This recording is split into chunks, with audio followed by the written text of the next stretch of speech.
The night Clara Bennett handed back that crumpled dollar bill in the pouring rain, she had no idea she'd just humiliated a billionaire, or that he'd been testing her all along.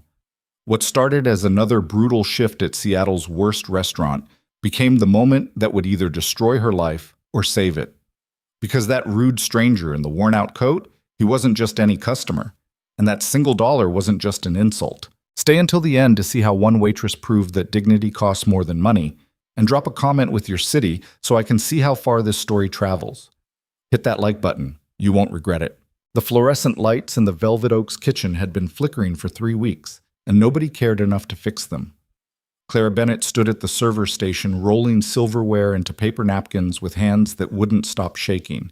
Not from the cold, though February in Seattle could freeze your bones through your uniform, but from the number glowing on her phone screen. Final notice. Eviction proceedings. Begin March 1st. 5 days? She had 5 days to come up with $2,400, or she and her sister Emma would be sleeping in their decade-old Honda Civic. The car that barely started on good days and smelled permanently of French fries from the year Clara had worked at that burger joint on Pike Street. "Bennett, table 7 needs water." Marcus, no relation to any billionaire, just an assistant manager with a power complex and coffee breath, snapped his fingers at her from across the dining room. Clara shoved her phone into her apron pocket and grabbed the water pitcher, ignoring the way her stomach twisted itself into knots. The Velvet Oak restaurant had opened with ambitious dreams 15 years ago. Now it was a tired joke, the kind of place that survived on location alone. Close enough to the theater district to catch desperate pre-show diners who didn't read reviews. The carpet was burgundy to hide stains. The artwork was whatever came cheap from estate sales. The menu hadn't changed since 2019. Clara had been working here for 8 months. 8 months of grease burns and degrading comments from customers who thought a $20 entree bought them the right to treat servers like furniture. 8 months of watching Marcus hit on the younger waitresses while the owner, Mr. Patterson, spent more time at his vacation house in Tacoma than actually running the place. But the tips, when they came, kept the lights on in her apartment. Barely. She delivered water to table 7, smiled at the couple who didn't look up from their phones, and returned to her section near the kitchen. The dinner rush, such as it was, had started to thin out. Only a handful of tables remained occupied in the dimly lit dining room. That's when the door opened. The man who walked in looked like he'd been sleeping under an overpass. His trench coat, once probably expensive, now just worn, hung heavy with rain. His boots were scuffed, tracked mud across Mr. Patterson's precious entryway tile. His hair was wet and uncombed, hanging in dark strands across his forehead. He hadn't shaved in days. Clara watched Marcus's face shift through several expressions: disgust, annoyance, calculated cruelty. "Can I help you?" Marcus said, not moving from behind his podium, making it clear that help was the last thing this man would receive. "Table for 1. The stranger's voice was quiet, rough, tired. "I'm not sure we have anything available." "You have 12 empty tables." The man gestured at the near-vacant dining room. "I can count." Marcus's jaw tightened. Clara knew that look. That was Marcus deciding whether the confrontation was worth it or whether he'd rather torture this guy through passive-aggressive service. "Fine, but we close at 9. Marcus grabbed a single menu, didn't grab silverware, and walked toward the worst table in the restaurant, right by the kitchen door, where servers crashed through constantly, where the temperature fluctuated between too hot and freezing, where the busboy dumped dirty dishes. The stranger followed without complaint. Clara busied herself refilling salt shakers, but she watched. She'd developed a radar for trouble after years of restaurant work, and something about this whole situation felt wrong. Not dangerous wrong, just sad wrong. Marcus dropped the menu on the table and walked away without offering water. The man sat down slowly, like his bones hurt. He was younger than Clara had initially thought, maybe early 30s, but carrying the kind of exhaustion that aged people prematurely. He stared at the menu without really reading it. 5 minutes passed. No one approached him. Clara glanced around. The 2 other servers on shift were busy with their own sections. Marcus was deliberately scrolling his phone, making a show of ignoring table 14. "Hey, Marcus," Clara said quietly, walking up to the podium. "You want me to take that table?" "Why? You need the tip money that bad?" Marcus smirked. "Look at him, Bennett. He's probably going to dine and dash or pay in coins." He's still a customer. He's a bum who wandered in from the rain. I'm giving him 5 more minutes, then I'm calling security. We don't have security, then I'm kicking him out myself. Marcus turned his back on her. Conversation over. Clara felt something hot and familiar rise in her chest. Anger, maybe. Or just exhaustion with cruelty masquerading as standards. She'd spent 8 months watching Marcus humiliate people for entertainment. Watched him make teenage girls cry over dropped trays. Watched him mock the elderly man who came in every Sunday and ordered the same soup. She grabbed a glass of water and silverware rolled in a napkin. "What are you doing?" Marcus hissed. "My job." Clara crossed the dining room before he could stop her. The man at table 14 was still staring at his menu, but she had the distinct impression he wasn't seeing any of the words. His hands, rough but with long fingers, rested on either side of the laminated pages. "Good evening." Clara set down the water and silverware, keeping her voice gentle. "I'm Clara. Can I get you started with anything?" The man looked up, and Clara caught her breath. His eyes were gray-blue, the color of Seattle sky before a storm. Intelligent eyes, hurt eyes. Eyes that seemed to catalog everything about her in half a second.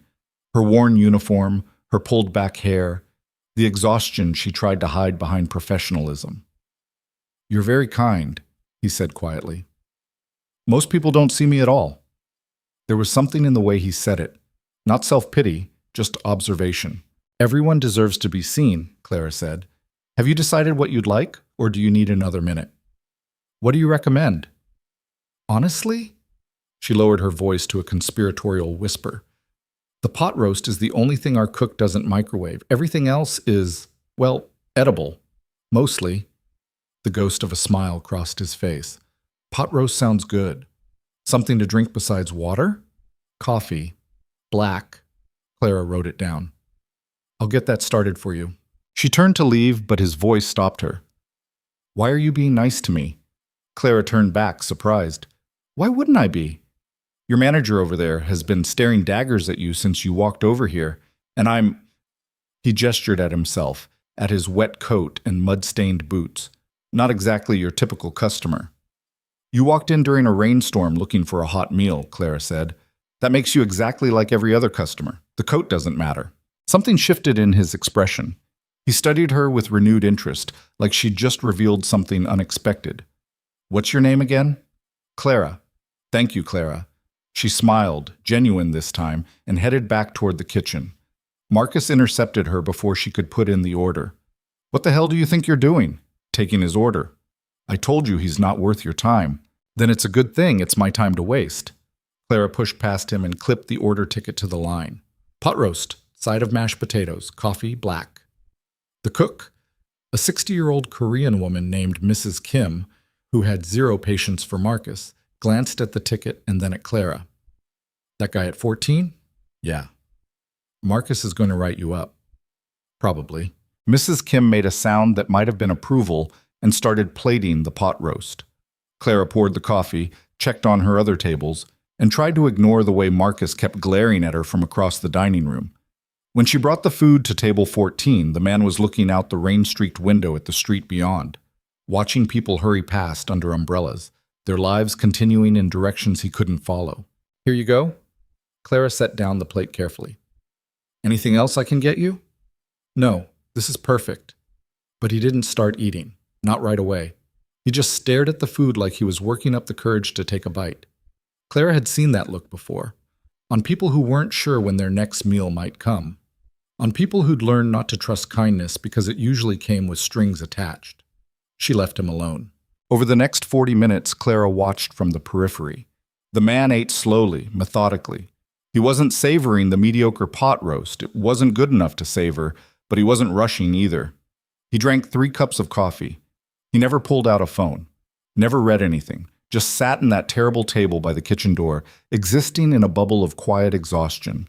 Other customers came and went. A theater couple argued about parking. 2 businessmen complained about portion sizes. A teenage girl sent back her salmon twice before leaving without eating. Normal night at the Velvet Oak. Around 8:30, the man at table 14 signaled for his check. Clara printed it out, placed it in the vinyl folder, and brought it over. "No rush," she said. "Take your time." He opened the folder, looked at the total, $23.50. For a long moment, he just stared at it. "Is everything okay?" Clara asked. "Yes. Everything is—" He pulled out his wallet. It was leather, worn smooth from years of use. "Everything is fine."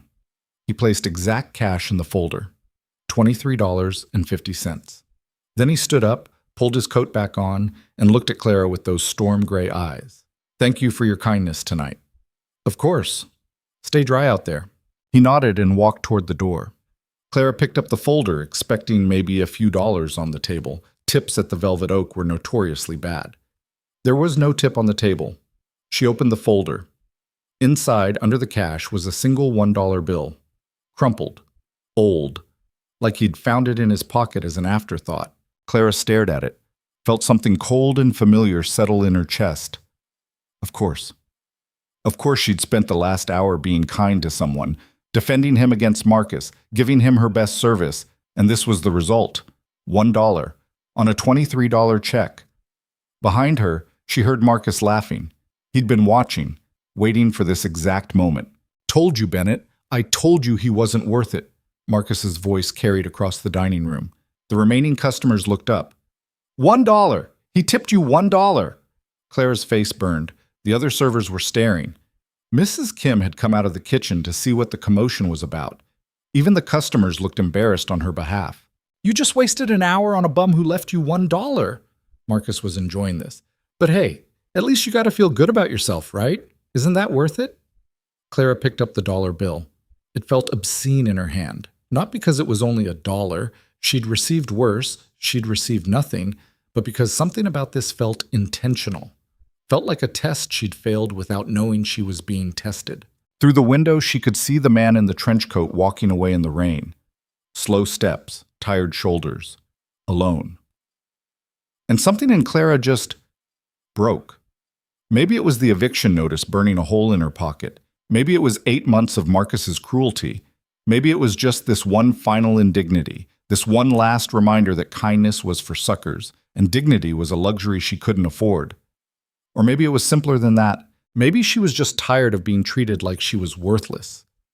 Clara grabbed the dollar bill and ran. "Bennett! What the hell? Bennett!" She didn't stop, didn't grab her coat, didn't think about consequences. She just pushed through the front door into the freezing rain and ran down the sidewalk, her uniform soaking through immediately, her shoes splashing through puddles. "Wait, sir, wait!" The man in the trench coat stopped and turned around. Up close, in the streetlight and rain, Clara could see surprise on his face. Real surprise.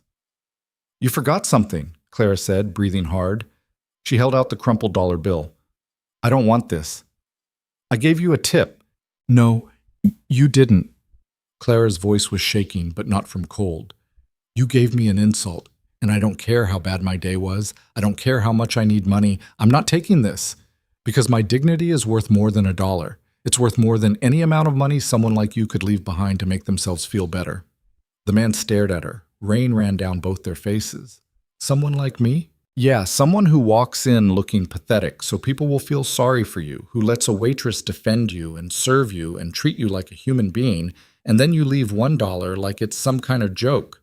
Like I'm a joke." "That's not—" "I don't care what it is." Clara shoved the dollar into his hand. "Keep it. Buy yourself a coffee. Buy yourself some self-respect. I don't need your charity, and I don't need your games." She turned around and walked back toward the restaurant. Her heart was pounding. Her hands were shaking. She'd just committed career suicide. Marcus would fire her on the spot, she knew it. But she didn't care. She didn't care. "Clara?" She stopped. She hadn't told him her last name. He shouldn't have remembered her first name. The man walked up behind her. When she turned around, his expression had changed completely. The exhaustion was still there, but something else had replaced the sadness. Something sharp, calculating. "You're right," he said quietly. "That was a test, and you just passed." Before Clara could respond, a sleek black car pulled up to the curb. Not a taxi, not a rideshare. A Mercedes S-Class with windows tinted so dark she couldn't see inside. The back door opened. The man in the trench coat pulled out a business card, expensive cardstock, embossed lettering, and pressed it into her hand. "Come to this address tomorrow morning, 9 a.m. Don't be late. I don't. What? You said your dignity was worth more than money. Those gray-blue eyes held hers. Let's see if that's true. He climbed into the Mercedes. The door closed. The car pulled away into the rain, leaving Clara standing alone on the sidewalk, soaking wet, holding a business card she couldn't read in the dark. Behind her, the Velvet Oak's front door opened. "Bennett!" Marcus stood in the doorway, his face purple with rage. "You just assaulted a customer. You chased him down the street. He grabbed me," Clara lied, her voice flat. "I was returning his property." "Bullshit! I saw the whole thing." Marcus crossed his arms. "You're done. You're fired. Clean out your locker and get out."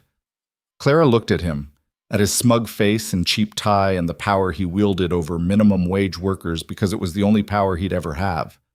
"Fine." "Fine?" Marcus blinked. "That's it? No begging? No crying? You want me to beg?" "I want you to understand what you just threw away. Good luck finding another job in this city after I tell everyone what you did." Clara walked past him into the restaurant. Her locker was in the back, past the kitchen, in a hallway that smelled like mildew and broken dreams. She had one extra shirt, a pack of tampons, and a photo of her and Emma from last Christmas. She packed it all into her purse. Mrs. Kim appeared in the hallway, wiping her hands on her apron. "You okay?" "I've been better." "That was brave. Stupid, but brave." Mrs. Kim pulled something from her pocket, 2 20s. "I've been saving this to give you. Consider it a severance package." Clara's eyes burned. "Mrs. Kim, I can't." "Yes, you can. You're the only server in this dump who ever treated me like a person instead of a vending machine." She pressed the money into Clara's hand. "Go home. Take care of your sister. Something better will come along."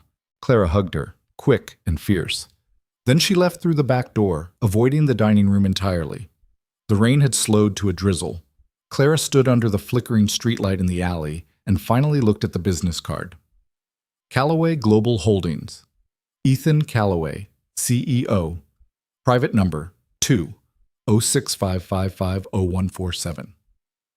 Below that, an address in Madison Park. The kind of address that came with views and gates and security. Clara turned the card over, written in neat handwriting on the back. 9 a.m. Don't disappoint me. She walked to her car in a daze, climbed into the Honda Civic that smelled like old fries and started the engine on the third try. She sat there for a long moment, shivering in her wet uniform, staring at the embossed business card. Ethan Callaway. The name sounded familiar, important, like something she should know but couldn't quite place. She pulled out her phone, Googled the name. The first result was a Forbes article from 6 months ago. Billionaire CEO Ethan. Callaway takes over Callaway. Global following wife's tragic death. Below that, a photo. Clara's phone nearly slipped from her wet hands. The man in the photo was clean-shaven, wearing a suit that probably cost more than her car. His hair was styled. His expression was professional, cold, completely controlled. But the eyes were the same. Storm gray, exhausted, hurt. The man who'd left her a $1 tip wasn't a bum. He was one of the richest men in Seattle, and he wanted to see her tomorrow morning at 9 a.m. Clara sat in her car, rain drumming on the roof, and started to laugh. It was either that or cry, and she'd already cried too much this month. She laughed until her sides hurt, until the absurdity of the entire night overwhelmed everything else. She'd just thrown a dollar bill at a billionaire and told him to buy some self-respect. She'd just gotten fired for defending her dignity to a man who could probably buy the entire restaurant with his pocket change. And now she had an appointment she couldn't miss, and no idea what would happen when she showed up. Clara looked down at the eviction notice still glowing on her phone screen. Final notice, eviction proceedings. Begin March 1st, 5 days. She had 5 days and no job and $40 from Mrs. Kim and a mysterious appointment with a billionaire who'd tested her for reasons she couldn't begin to understand. Clara put the car in drive and headed home through the rain-slicked streets of Seattle, the business card resting on the passenger seat beside her. She had no idea what tomorrow would bring, but she knew one thing with absolute certainty. Her life had just changed forever, and there was no going back. Clara didn't sleep. She sat on the lumpy futon in the apartment she shared with Emma, staring at Ethan Calloway's business card until the words blurred together. The radiator clanked and hissed in the corner, providing just enough heat to keep the place from freezing, but not enough to actually be comfortable. Outside, Seattle's rain had finally stopped, leaving behind that particular 3 a.m. silence that felt like the world holding its breath. Emma was asleep in the bedroom, the only actual bedroom in their Studio Plus setup, curled under 3 blankets because the heat barely reached that corner. She had class at 10, marketing degree, junior year, drowning in student loans, but still convinced that education was the way out of the cycle their parents had left them in. Their parents. Clara tried not to think about them much. Dad had disappeared when Emma was 6. Mom had tried her best until the cancer took her 4 years ago, leaving Clara, then 26, with a teenage sister, medical debt, and a profound understanding that the universe didn't give a damn about fairness. Clara looked at her phone. The Forbes article was still open. Ethan Calloway, 32, assumed full control of Calloway Global Holdings following the sudden death of his wife, Elizabeth Calloway, in a car accident last year. The company, valued at $4.2 billion, operates in real estate development, tech investment, and sustainable infrastructure. Sources close to the family report that Calloway has become increasingly reclusive since the tragedy, rarely appearing at public events and delegating most operational decisions to his executive team. There was a photo of Elizabeth, blonde, elegant, smiling at some charity function. The kind of woman who probably never ate at places like the Velvet Oak, never worried about eviction notices, never got yelled at by managers with bad breath. And now she was dead, and her husband was wandering into failing restaurants in disguise, testing waitresses for God knew what reason. Clara's phone buzzed. A text from an unknown number. Car will pick you up at 8:30 a.m. Be ready. Her heart kicked into overdrive. She typed back, "Who is this?" The response came immediately. "Don't be late." Clara set the phone down with shaking hands. This was insane. This was absolutely insane. She should ignore the whole thing, sleep until noon, then spend the day job hunting like a rational person who'd just been fired. Except she had 5 days until eviction and $40 for Mrs. Kim. Except a billionaire had looked her in the eyes and said she'd passed a test. Except something in his voice, that quiet exhaustion, that genuine surprise when she'd handed back the dollar, had felt real in a way nothing else at the Velvet Oak ever had. At 7 a.m., Clara gave up on sleep entirely. She showered in the bathroom with the cracked tile and missing grout, dried her hair as best she could with their dying blow-dryer, and stared at her closet with mounting panic.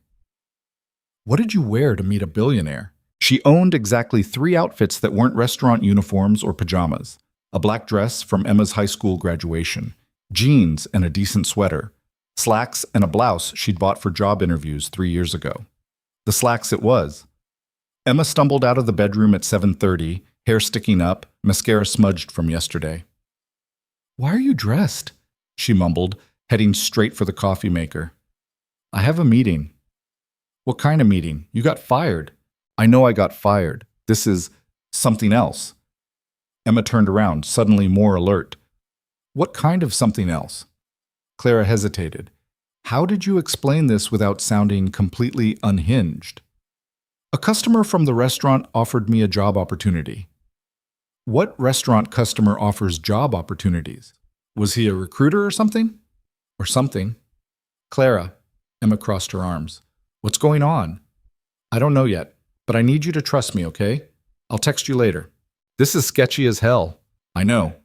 If you get murdered, I'm going to be so pissed at you." "Fair enough." Emma poured coffee into 2 mugs and handed one to Clara. They stood in the tiny kitchen, drinking in silence, the way they had every morning for the past 4 years. Sisters who'd become each other's entire support system through sheer necessity. Clara said quietly, "if this goes well, if this turns into something real, we might actually make rent." Emma's expression shifted. "How much does this opportunity pay?" "I have no idea, but the guy who offered it can afford to find out." At 8:25, Clara stood on the sidewalk outside their building, clutching her purse and trying not to throw up from nerves. The morning was cold and gray, typical Seattle February. A few people walked past on their way to actual jobs with actual security. At exactly 8:30, a black Mercedes pulled up to the curb. The same car from last night. The driver, a man in his 50s with silver hair and a professional demeanor, got out and opened the back door. "Miss Bennett?" Clara's mouth went dry. "Yes." "Mr. Calloway sent me to collect you. Please." She climbed into the back seat. The interior smelled like leather and money. The seats were heated. Classical music played softly from speakers she couldn't see. The driver got back in and pulled into traffic without another word. Clara watched Seattle slide past the tinted windows. They headed north, away from her neighborhood with its pawn shops and coin laundries, toward the parts of the city she only saw in tourism photos. The streets got cleaner, the buildings got newer, the cars got nicer. 20 minutes later, they turned onto a private road. No, not a road, a driveway. A driveway that wound through manicured grounds, past actual landscaping, toward a house that made Clara's brain short-circuit. It wasn't a house, it was an estate. Modern architecture, all glass and steel and clean lines, perched on a hillside with views of Lake Washington that probably cost more than Clara would earn in her entire lifetime. "Oh my God," she whispered.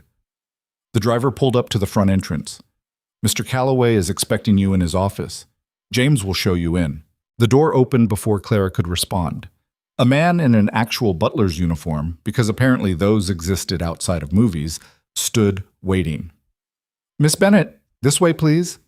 Clara followed him through doors that probably cost more than her car, into a foyer with marble floors and a staircase that curved upward like something from an architecture magazine.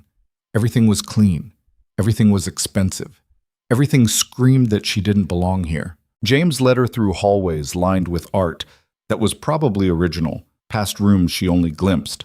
A library, a sitting room, what looked like a home gym, until finally stopping at a set of double doors. "Mr. Calloway will see you now." The doors opened. The office was huge, with floor-to-ceiling windows overlooking the lake. Morning light streamed in, making everything glow.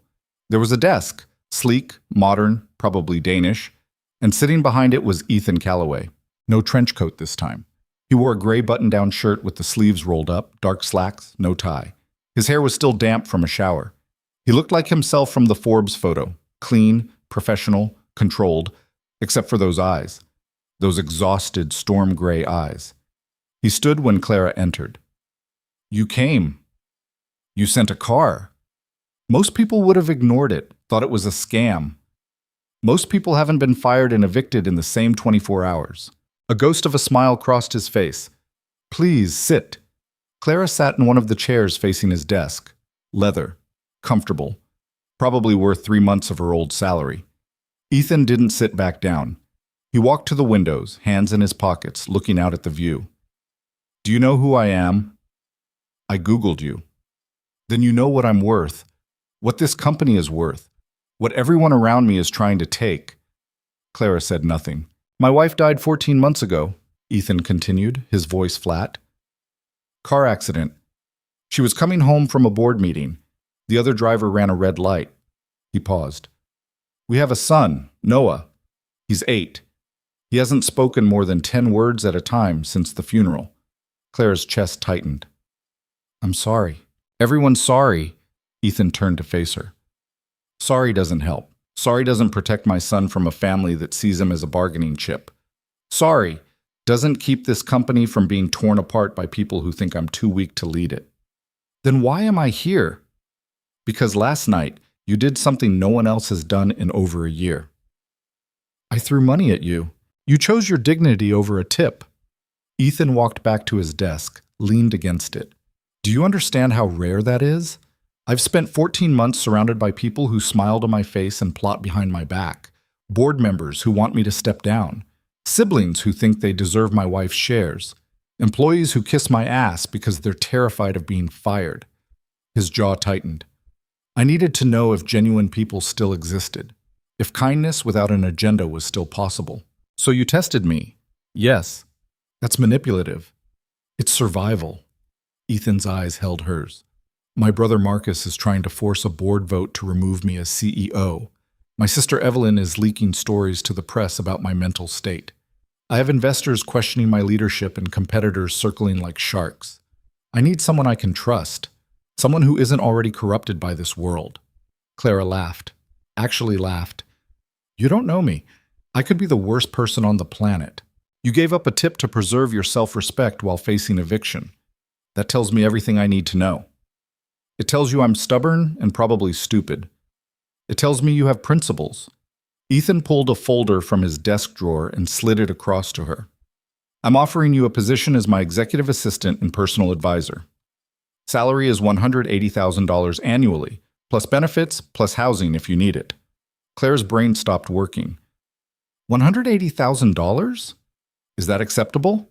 That's more than I've made in the last 5 years combined. Then it should cover your rent. She opened the folder. Inside was a contract, professionally printed with her name already filled in. The salary was real.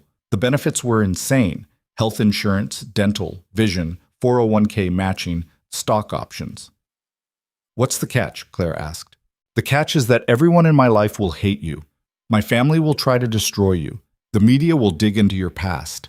You'll be working 70-hour weeks. You'll be dealing with people who think you're beneath them. And if you fail, you'll lose everything. Sounds delightful.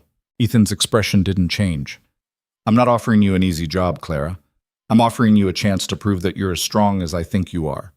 To prove that integrity still matters in a world that's forgotten what the word means. Clara stared at the contract, at the number that could change her life. Emma's life. Could pay off debts, cover tuition, buy them actual furniture instead of futon couches from Goodwill. But there was something else there too. Something in the way Ethan was looking at her. Not like a billionaire hiring staff, but like a drowning man reaching for anything solid. Why me? She asked. Really, you could hire anyone, people with degrees, experience, connections. I don't need degrees, I need loyalty. I need someone who understands what it's like to fight for survival. Ethan's voice was quiet. I need someone who looks at money as a tool, not a goal. Someone who'll tell me the truth even when it's uncomfortable. Can you do that?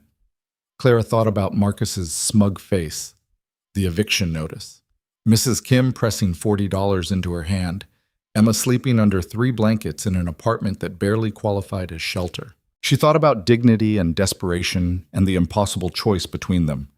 When do I start? Something that might have been relief crossed Ethan's face. Today. Sign the contract and we'll get you set up. Clara picked up the pen sitting on top of the folder. Her hand shook slightly. One condition, she said. Ethan raised an eyebrow. You're negotiating? I need advance on the first month's salary. $3,000 today. Done. Anything else? Yeah, Clara met his eyes. Don't ever test me like that again. You want honesty? You want loyalty? Then treat me like a person, not an experiment. I'm not interested in playing games. For the first time since she'd entered the office, Ethan smiled, really smiled. It transformed his entire face, made him look younger, less haunted. Deal. Clara signed the contract. Ethan made a phone call, and 5 minutes later James appeared with a check for $3,000. Just like that. Like money was air. James will show you to your office, Ethan said. Take the morning to get settled. This afternoon I need you at a board meeting. A board meeting? Today? Welcome to Callaway Global Holdings. We don't ease into anything. Clara followed James out of Ethan's office, down another hallway, to a smaller but still impossibly nice office with a view of the gardens. There was a desk, a computer, a phone system that looked like it required a manual. If you need anything, use extension 201, James said. That reaches the main house staff. Extension 202 is Mr. Callaway's direct line. Don't abuse it. I won't. James left. Clara stood alone in her new office, holding a check for $3,000, trying to process the fact that her life had just shifted completely off its axis. She called Emma. Did you get murdered? Emma answered. No, I got hired. Hired for what? Executive assistant to a billionaire. Silence. Then, what the hell are you talking about? Clara explained. Not everything, not the test, not the $1 bill, but enough. The job offer, the salary, the fact that they could actually pay rent now. This is insane, Emma said. This is absolutely insane. I know. You're sure this is legal? Like, you're not about to become a drug mule or something? Pretty sure billionaire CEOs don't need drug mules. I'm Googling him right now. A pause. Oh my God, Clara. Oh my God. This guy he's actually famous. He's on the Forbes list. His wife died. I know, I read the articles. And he just hired you out of nowhere? Apparently. I'm coming over there. You have class. Screw class. I need to see this place. I need to make sure you're not having a mental breakdown. I'm fine. I'll be home tonight. We can talk then. After she hung up, Clara sat at her new desk and tried to slow her racing heart. Through the window, she could see gardeners working on the grounds. Actual gardeners, with actual tools and actual knowledge of how to keep plants alive. A knock on the door made her jump. A woman entered without waiting for an invitation. She was probably 40, blonde, wearing a designer suit that probably cost more than Clara's entire wardrobe. Her smile was sharp and didn't reach her eyes. "You must be the new assistant," she said. "I'm Evelyn Calloway, Ethan's sister." Clara stood. "Clara Bennett. Nice to meet you." "Is it?" Evelyn walked around the office like she owned it. "I have to say, I'm curious. What exactly are your qualifications for this position?" "I'm good at my job."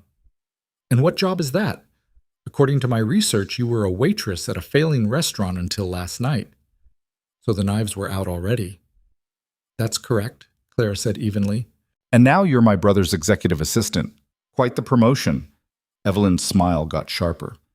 "Tell me, Miss Bennett, are you sleeping with him?" Clara felt heat rise in her face. "No. Not yet, you mean? Not ever. I'm here to do a job." "Of course you are." Evelyn moved closer. "Let me give you some advice. My brother is vulnerable right now. Grieving. Not thinking clearly. He's made poor decisions before, and this, hiring someone with no experience, no education, no connections, is just the latest example. Whatever you think you're going to accomplish here, you won't. This family eats people like you for breakfast. Thanks for the warning. It's not a warning, it's a promise." Evelyn headed for the door, then paused. "Oh, and the board meeting this afternoon? Try not to embarrass yourself. These are serious people having serious conversations. Don't speak unless spoken to." She left. Clara sat back down, hands shaking with anger. So that's how it was going to be. Ethan hadn't exaggerated. His family really did hate outsiders. The morning passed in a blur. Clara spent it trying to figure out the computer system, reading through files James had left for her about company operations, and generally feeling like she'd jumped into the deep end without learning to swim. At noon, James appeared with lunch on a tray. Actual lunch. Not microwaved leftovers or vending machine snacks, but a salad with grilled chicken, fresh bread, fruit. "Mr. Calloway requests your presence in his office at 1:30, James said. "The board meeting begins at 2. Clara ate lunch at her desk, watching rain start to fall outside. The gardens looked beautiful in the rain. Everything here looked beautiful. It was like stepping into a different universe where problems didn't exist and money solved everything. Except money didn't solve everything. Ethan's wife was still dead. His son still didn't speak. His family still wanted to destroy him. At 1:30, Clara walked back to Ethan's office. He was on the phone when she entered, speaking in rapid-fire sentences about quarterly projections and investor confidence. He gestured for her to sit. When he hung up, he looked tired again. The brief smile from this morning had disappeared. "Ready for the firing squad?" he asked. "Is that what board meetings are like? When your brother is trying to stage a coup?" "Yes." Ethan stood, grabbed a jacket from the back of his chair. "A few ground rules. Don't speak unless I ask you a direct question. Take notes on everything. Pay attention to who's saying what and how they're saying it. I need to know who's loyal and who's been bought." "Bought by your brother?" "By whoever's offering the best price." He headed for the door. "Marcus has been making promises. Board seats, consulting fees, early retirement packages. He's trying to gather enough votes to force me out. Can he do that?" "If he gets 60% of the board, yes." Ethan's jaw tightened. "Right now he has about 45. He needs 3 more votes." They walked through the house to a wing Clara hadn't seen yet. The halls got more formal, more corporate.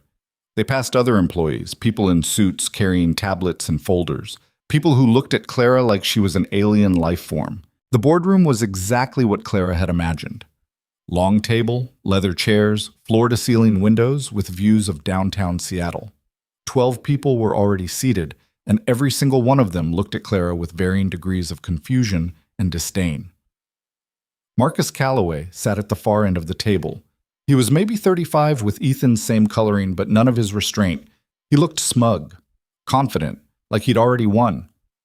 "Ethan," he said, "you're late. By 30 seconds. Ethan took his seat at the head of the table. "Let's begin." Clara sat in a chair against the wall, pulled out the notebook James had given her, and tried to become invisible.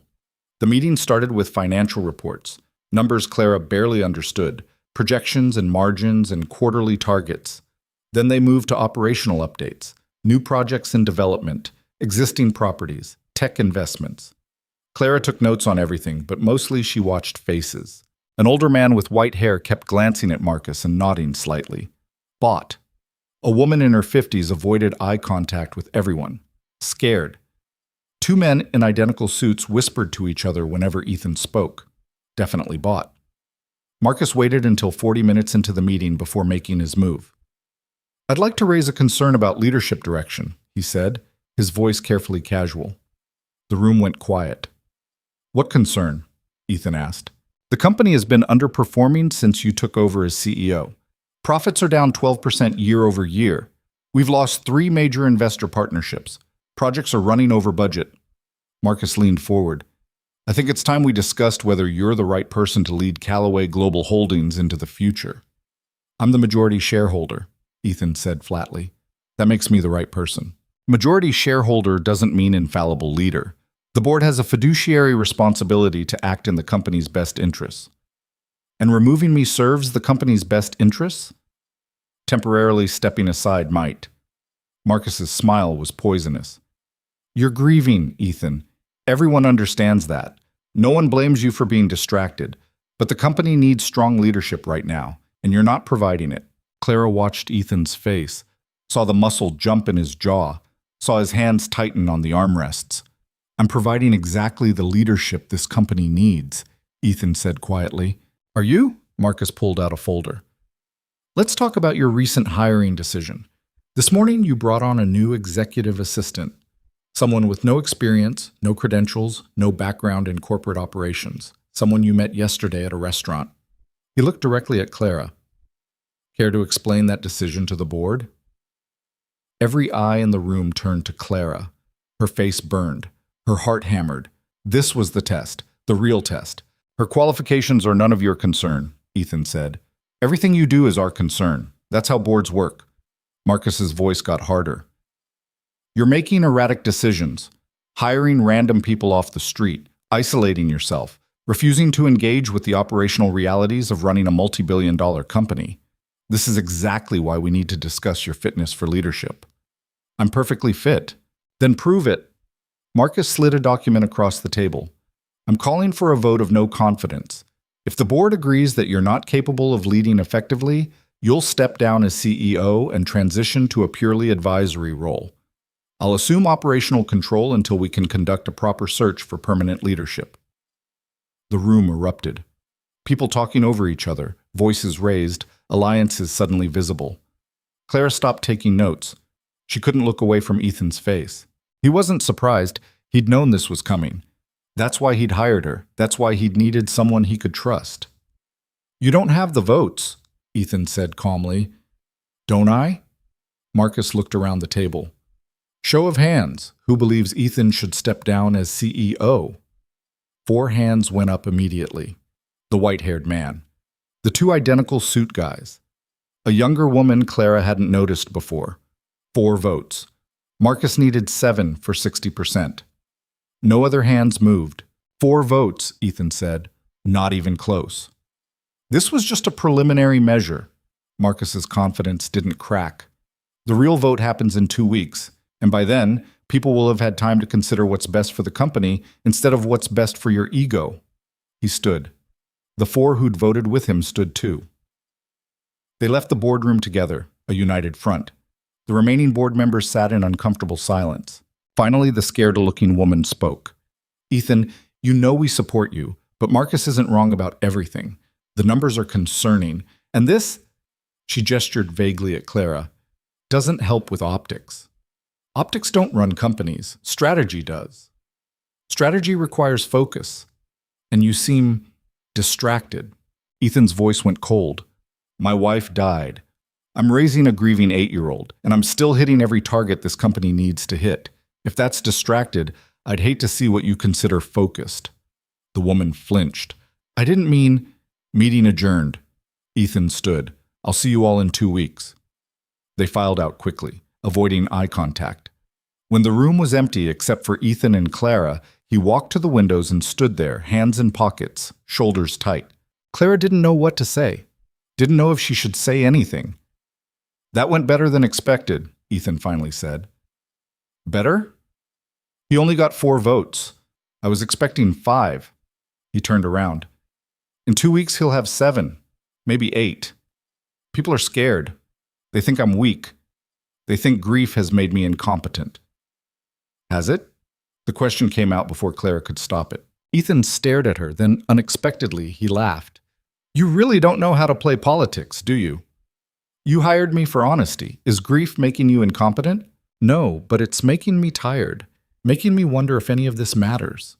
He walked back to the table, braced his hands on it. My wife built half of this company. She was the one with vision, with drive. I just executed. And now she's gone, and I'm trying to keep everything running while everyone around me waits for me to fail so they can pick the bones clean. Clara stood, walked over to where he was standing. You're not going to fail, she said. You don't know that. Yes, I do. Because you're standing here instead of giving up. Because you hired me instead of hiding. Because you're still fighting, even though it would be easier to walk away. Clara met his eyes. Grief doesn't make you weak. Survival makes you strong. For a long moment, Ethan just looked at her. Really looked at her, the way he had in the restaurant. Like he was seeing something he hadn't expected to find. I hope you're right, he said quietly. A small voice from the doorway made them both turn. Dad?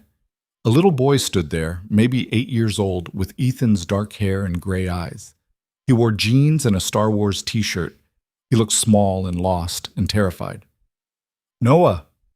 Ethan's entire demeanor changed, softened. What's wrong, buddy? Bad dream. The boy's voice was barely a whisper. Come here.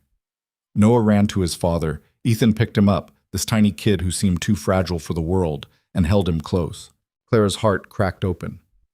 This is Clara, Ethan said gently. She's going to be working here now. Clara, this is Noah. Noah peeked at her from his father's shoulder. His eyes were red from crying. Hi, Noah, Clara said softly. The boy didn't respond, just buried his face back in Ethan's neck. He doesn't talk much, Ethan said. Not since his mom. I understand. They stood there in the boardroom, this billionaire holding his broken child, and Clara realized something fundamental. Money didn't protect anyone from pain. Power didn't heal grief. And Ethan Calloway, for all his wealth and influence, was just as lost as she was. I should go, Clara said. Let you two... Stay. Ethan's voice was quiet. Please. Noah should get used to seeing you around. So Clara stayed. She sat in one of the leather chairs while Ethan talked softly to his son about dreams and monsters and how sometimes nighttime was hard, but morning always came. Noah didn't say anything, just listened and held on tight. Eventually, a nanny appeared, a kind-looking woman in her 60s, and took Noah back to his room. Ethan sank into a chair, suddenly looking every one of his 32 years and then some. That's why I can't fail, he said. Not for the company, not for my pride, for him. Because if Marcus takes over, he'll shove Noah into boarding school and forget he exists. If the board removes me, I lose control of my son's trust fund, his inheritance, his future, everything Elizabeth wanted for him. Then we won't let that happen, Clara said. We? You hired me. That means your problems are my problems now. She pulled out her notebook. So let's figure out how to solve them. Ethan looked at her with something that might have been hope. And for the first time since walking into this mansion, Clara felt like maybe, just maybe, she'd made the right choice, even if it destroyed her in the process. Over the next week, Clara learned that working for a billionaire meant operating in a state of controlled chaos punctuated by moments of absolute insanity. Her days started at 6 a.m. with briefings from James about Ethan's schedule.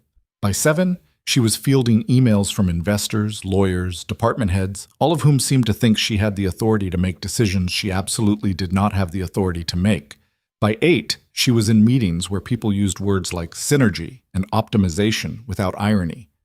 By noon, she was drowning, and she loved it. Not the drowning part, but the challenge. The feeling that she was building something instead of just surviving. The fact that her brain actually got used during work hours, instead of just her ability to smile through abuse. Emma had moved into the guest house on the estate, a guest house that was nicer than any apartment they'd ever lived in. Ethan had offered it without Clara asking, had simply mentioned that commuting from their old neighborhood would waste time better spent working. Emma was suspicious at first, convinced this was some elaborate scheme, but she'd stopped arguing after seeing the bathroom with the rainfall shower and heated floors. "This is insane," Emma kept saying. "This whole situation is completely insane." She wasn't wrong. Clara spent her evenings reviewing documents for the upcoming charity gala. The event Ethan had casually mentioned would either save his reputation or destroy it completely. It was scheduled for 2 weeks from now, the same night as the board vote. Marcus had planned it that way deliberately. Maximum pressure, maximum visibility, maximum chance for Ethan to fail spectacularly in front of Seattle's entire elite society. The gala was supposed to showcase Callaway Global Holdings' commitment to community investment. Politicians would attend, tech CEOs, old money families who'd been running Seattle since before computers existed. The guest list read like a Forbes convention with a side of political power. And Clara, who'd never planned anything more complicated than Emma's high school graduation party, was somehow in charge of making it perfect. "Why me?" she'd asked Ethan during one of their daily strategy meetings. "Because you're not afraid to fail," he'd said. "Everyone else is so terrified of making mistakes that they don't make decisions at all. You make decisions and deal with consequences. That's what I need right now." That's a very generous way of saying I don't know enough to be scared. Maybe, but fear is what Marcus is counting on.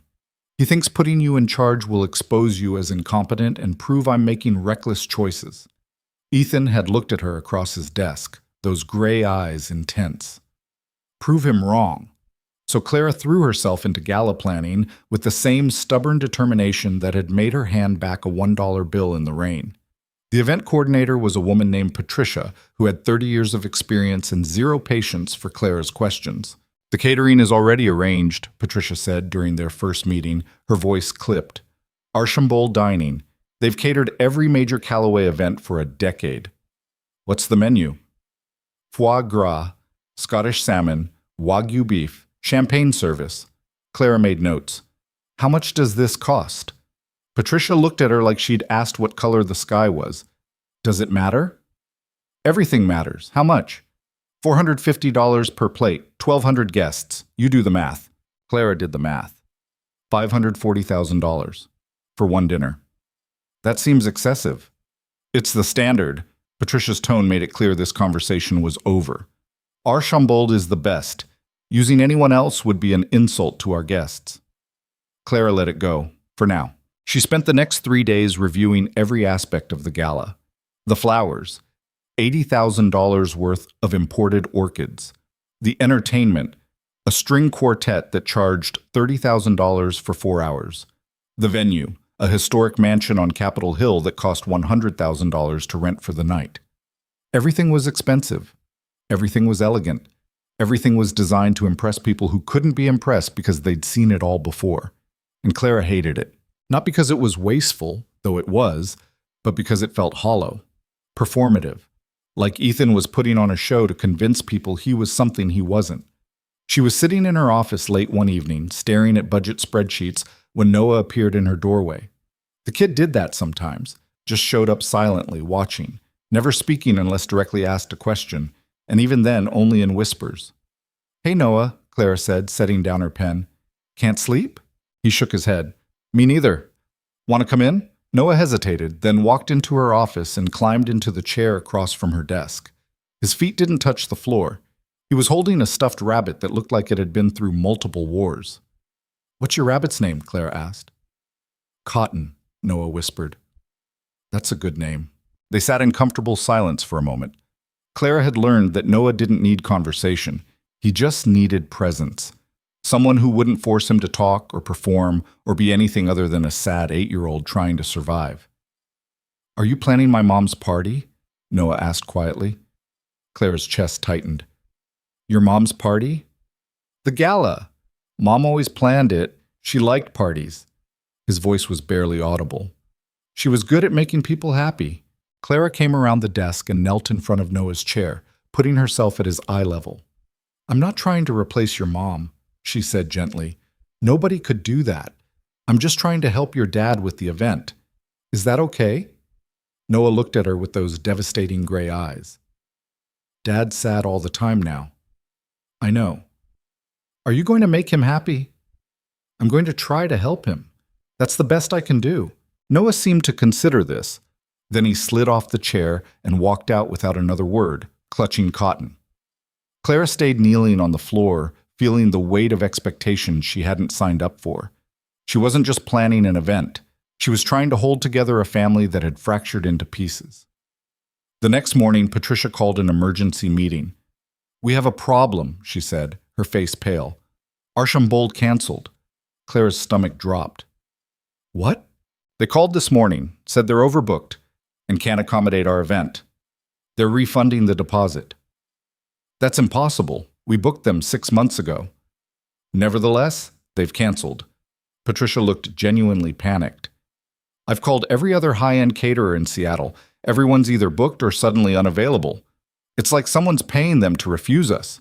Clara's mind raced. Marcus. This had Marcus written all over it. How much time do we have? The gala is in 9 days. 9 days to find catering for 1,200 people. Patricia's hand shook. This is a disaster. We need to postpone. We can't postpone. The invitations are sent, the venue is booked, and postponing makes Ethan look weak. Then what do you suggest? We can't serve 1,200 people without a caterer.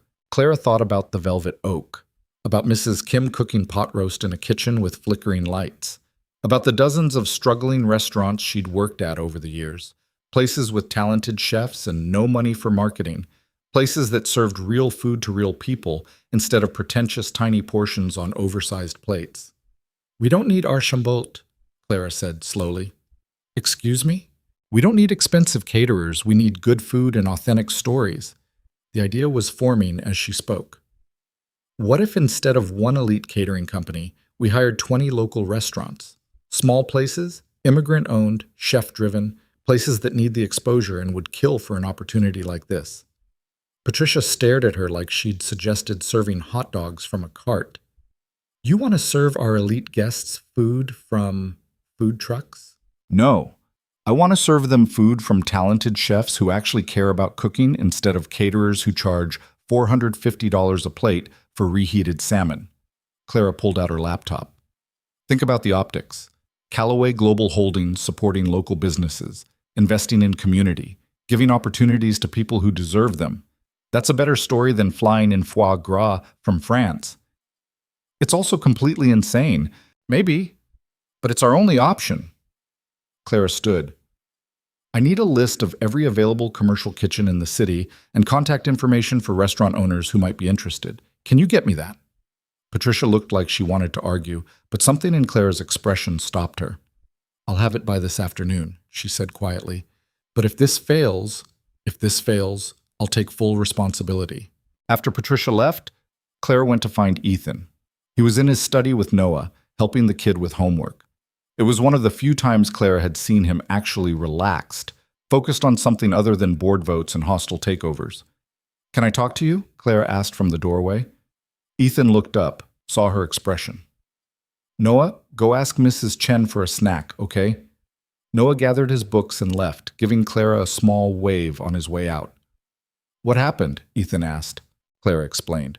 The canceled catering, the blocked alternatives, her plan to use local restaurants instead. Ethan listened without interrupting, his face unreadable. When she finished, he was quiet for a long moment. That's a huge risk, he finally said. I know. If the food is bad, if the service is unprofessional, if anything goes wrong, the entire city will crucify us. I know that too. Marcus is probably behind the cancellation. He's trying to sabotage the event, make me look incompetent in front of everyone who matters. So we don't give him what he expects. We give him something better. Clara leaned against the desk. Your guests expect luxury and exclusivity. They've been to 1,000 events just like this one. But if we give them something real, food with actual flavor, stories about the people cooking it, a genuine connection to the community that's memorable, that's different. Or it's a complete disaster that hands Marcus exactly what he wants. Maybe, but doing nothing guarantees failure. At least this way we're trying something. Ethan studied her face. You really believe this will work? I believe it's better than giving up. He smiled slightly. You sound like Elizabeth. She always said the biggest risk was playing it safe. It was the first time he'd mentioned his wife without his voice going flat. Clara took that as a good sign. So I can move forward with this? On one condition, I want to be involved. Not just signing checks, actually helping. Elizabeth loved these events because she got to meet people, hear their stories. I want to do that too. Done. Over the next week, Claire worked harder than she'd ever worked in her life. She visited 43 restaurants, met with chefs from Vietnam, Ethiopia, Mexico, India, Korea, tasted food that made her cry it was so good, heard stories about immigration, about building businesses from nothing, about dreams deferred and hopes kept alive through cooking. She hired 20 restaurants, gave each one a budget and creative freedom, told them to make their best dishes, the food that meant something to them, not what they thought rich people wanted to eat. Ethan came with her to half the meetings. Clara watched him transform during those visits, watched him ask questions and listen to answers and actually engage with people instead of just performing for them. Watched him taste a grandmother's tamales in a tiny kitchen in South Park and declare them the best thing he'd eaten in years. Noah came to a few meetings too. The kid was shy around strangers, but something about being in restaurant kitchens seemed to calm him. Maybe because kitchens were warm and busy and full of life. Maybe because nobody expected him to talk, just to taste and enjoy. At one Vietnamese restaurant in the International District, the owner, a woman named Lynn who'd fled Saigon in 1975, gave Noah a bowl of pho and told him it was magic soup that made sad people feel better.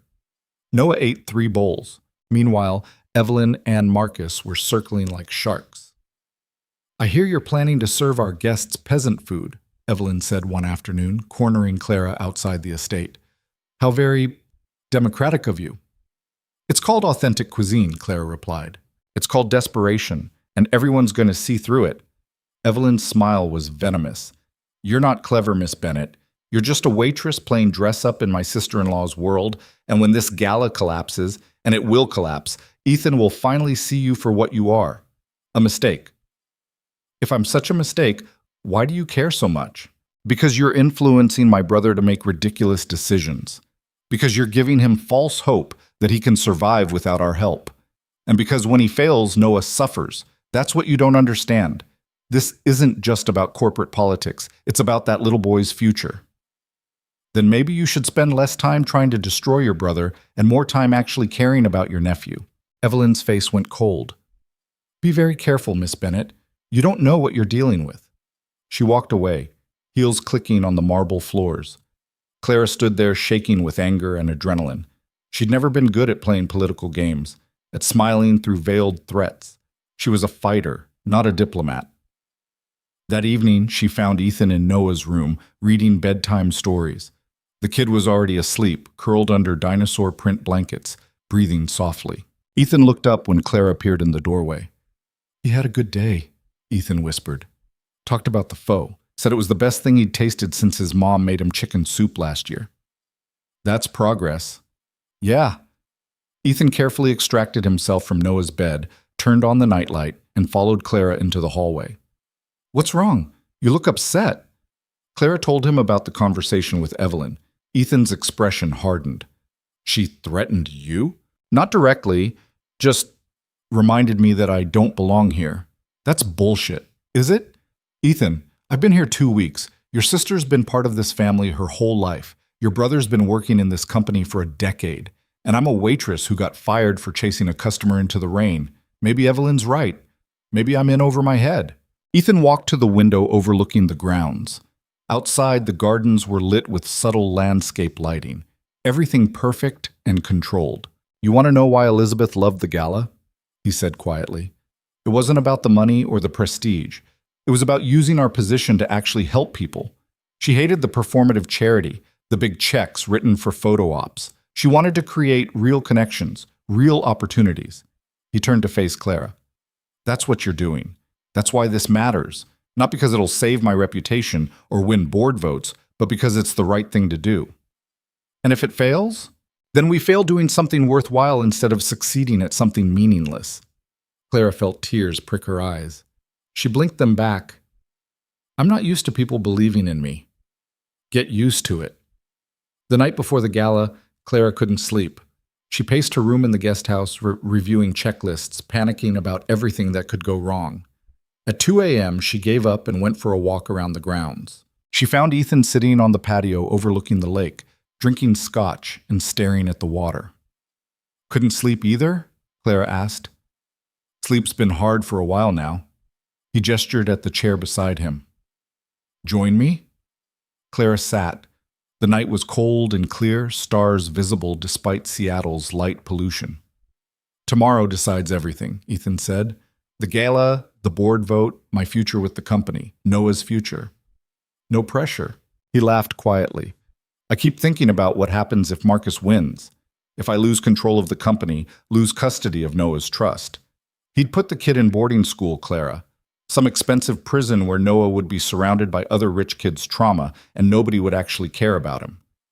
That's not going to happen. You don't know that. No, but I know you're not going to let it happen, and neither am I. Clara took the scotch glass from his hand and took a sip. It burned, going down. We've worked too hard. Those chefs have prepared too much. Noah has started talking again, Ethan. Actually talking. About food and magic soup and things that make him happy. That's worth fighting for. Ethan looked at her, really looked at her, with an expression she couldn't quite read. Thank you, he said softly. For what? For caring? For trying? For being exactly what this family needed without even knowing it. Something shifted in the air between them. Something electric and terrifying and completely inappropriate given their employer-employee relationship. Clara stood quickly. I should get some sleep. Big day tomorrow. Clara. Good night, Ethan. She walked back to the guest house before he could say anything else, her heart hammering in her chest. This was dangerous. This whole situation was dangerous. She couldn't afford to develop feelings for her boss, for a billionaire widower with a traumatized son and a family trying to destroy him. But as she lay in bed staring at the ceiling, she knew it was already too late. She cared. About Ethan. About Noah. About this broken family trying to rebuild itself. And caring made everything infinitely more complicated. The morning of the gala arrived with perfect Seattle weather, cold, gray, and threatening rain. Clara was up at 5, coordinating with 20 different restaurant teams, making sure deliveries were on schedule, that the venue setup was progressing, that every single detail was accounted for. Patricia had transformed from skeptic to cautious believer over the past week.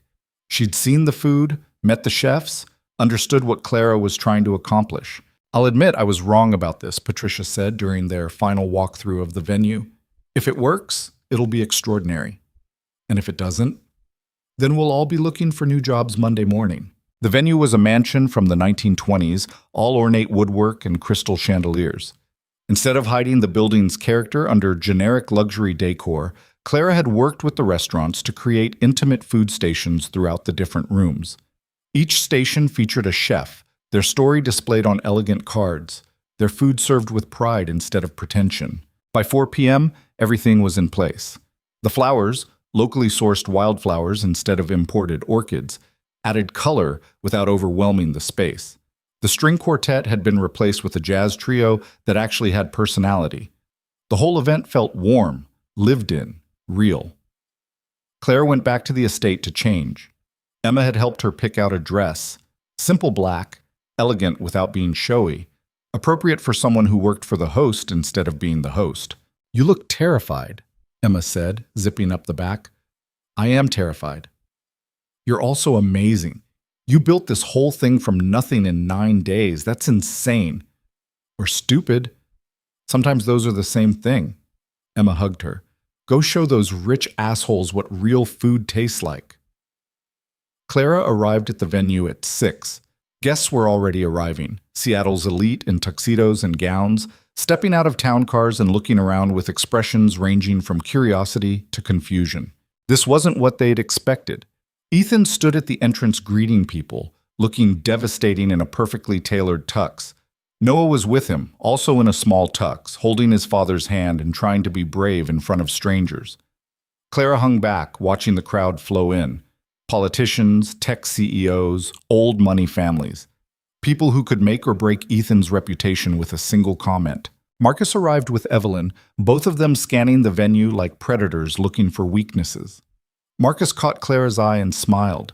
It wasn't a friendly smile. The dinner service began at 7. Clara watched from the sidelines as guests discovered the food stations, as they read the stories about the chefs, as they tasted pho and injera and mole and kimchi and dozens of other dishes they'd probably never experienced before. At first, there was skepticism. These people were used to tiny portions of molecular gastronomy, not generous servings of actual food. But then something shifted. A tech CEO tried Lynn's pho and declared it transcendent. A politician's wife had tears in her eyes after hearing the story of the Ethiopian restaurant owner who'd fled civil war. A group of investors gathered around the Mexican station, arguing about which sauce was better, getting genuinely invested in food instead of just consuming it. The room filled with energy, real energy. People weren't performing anymore. They were actually enjoying themselves. Clara found Ethan in the crowd. He was talking to a group of board members, and they were actually listening instead of plotting. He caught her eye across the room and smiled. Then Marcus found a microphone. "Can I have everyone's attention?" His voice cut through the conversations. "I'd like to say a few words about my brother and this wonderful event." The room went quiet. Clara's stomach dropped. "When Ethan first told us about his vision for tonight, I'll admit I was skeptical," Marcus continued, his smile venomous. "A charity gala featuring food from struggling local restaurants instead of our usual caterers? It seemed unconventional, but now that I'm here experiencing this event, I understand what he was trying to do." He paused for effect. He was trying to cover up his incompetence with sentimentality. He was trying to distract us from the fact that Callaway Global Holdings has lost 12% of its value under his leadership. He was trying to make us feel good about his poor decisions by wrapping them in a story about helping the community. Gasps rippled through the crowd. "And the sad thing is," Marcus went on, "it almost worked. The food is good. The stories are touching. But this isn't what this company needs. We need strong leadership, not emotional manipulation. We need someone who makes decisions based on logic, not grief." Clara saw Ethan's face go pale. "So I'm announcing tonight, in front of all of you, that the board will be voting tomorrow to remove Ethan as CEO of Callaway Global Holdings. And I'm confident we have the votes to succeed, because sometimes the kindest thing you can do for someone who's drowning is pull them out of the water before they drown everyone around them." The room erupted in chaos. People talking, arguing, looking between Marcus and Ethan with expressions of shock and calculation. Clara didn't think. She just moved. She grabbed a microphone from a confused staff member and turned it on. "Mr. Callaway is right about one thing," she said, her voice cutting through the noise. "This event is unconventional. It's not what you expected. It's not what any of us expected." Everyone turned to look at her. 1,200 pairs of eyes. Clara's heart hammered, but she kept talking. "I'm Clara Bennett. I'm Mr. Callaway's executive assistant. 2 weeks ago, I was a waitress at a failing restaurant. I had no experience with events like this, no connections in this world, no business being put in charge of something so important." She saw Evelyn smiling, thinking Clara was about to prove Marcus's point. "But Mr. Callaway took a chance on me anyway. Not because he was being reckless, but because he believed that good ideas can come from anywhere. That competence isn't about pedigree, it's about effort. That sometimes the people who understand struggle are the ones best equipped to create change." Clara gestured around the room. "Every chef here tonight has a story. Stories about immigration, about building something from nothing, about working 3 jobs to keep their dreams alive. Those stories matter. Those people matter. And a CEO who recognizes that, who uses his platform to elevate voices that usually get ignored, that's not weakness. That's leadership." She looked directly at Marcus. "You can vote him out tomorrow. You can take his company and put it back in the hands of people who only care about profit margins. But you can't take away what he's built here tonight. You can't take away the fact that he chose substance over performance, community over exclusivity, real impact over empty gestures." Clara's voice shook slightly, but she pushed through. "Ethan Callaway isn't perfect. He's grieving. He's tired. He's fighting battles most of us can't even imagine. But he's still showing up, still trying, still fighting for his son's future and his company's integrity and a vision of business that actually means something. She turned off the microphone and set it down. The room was completely silent. Then someone started clapping. It was one of the board members, an older woman Clara vaguely recognized. Then another person joined, and another. Within seconds, the entire room was applauding. Marcus's face turned purple with rage.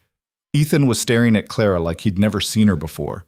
And Clara, standing in front of 1,200 people in a dress she'd bought on sale and shoes that hurt her feet, realized something fundamental. She'd stopped surviving. She'd started fighting, and there was no going back from that. The applause died down slowly, reluctantly, like people didn't want to let go of the moment. Clara stood frozen in the middle of the room, adrenaline crashing through her system, suddenly aware that she'd just publicly defended a billionaire in front of Seattle's entire power structure. Marcus recovered first. His smile returned, colder now, more calculated. "How touching," he said into his own microphone. "A passionate defense from someone who's known my brother for all of 2 weeks. Tell me, Miss Bennett, how much is he paying you to humiliate yourself like this?" "Nobody's paying me to tell the truth," Clara shot back before she could stop herself. "The truth?" Marcus laughed. "The truth is you're a waitress playing assistant. The truth is my brother hired you because you're desperate enough to do whatever he asks. The truth is you're scared." Ethan's voice cut through the room. He'd found another microphone, was walking toward his brother with slow, deliberate steps.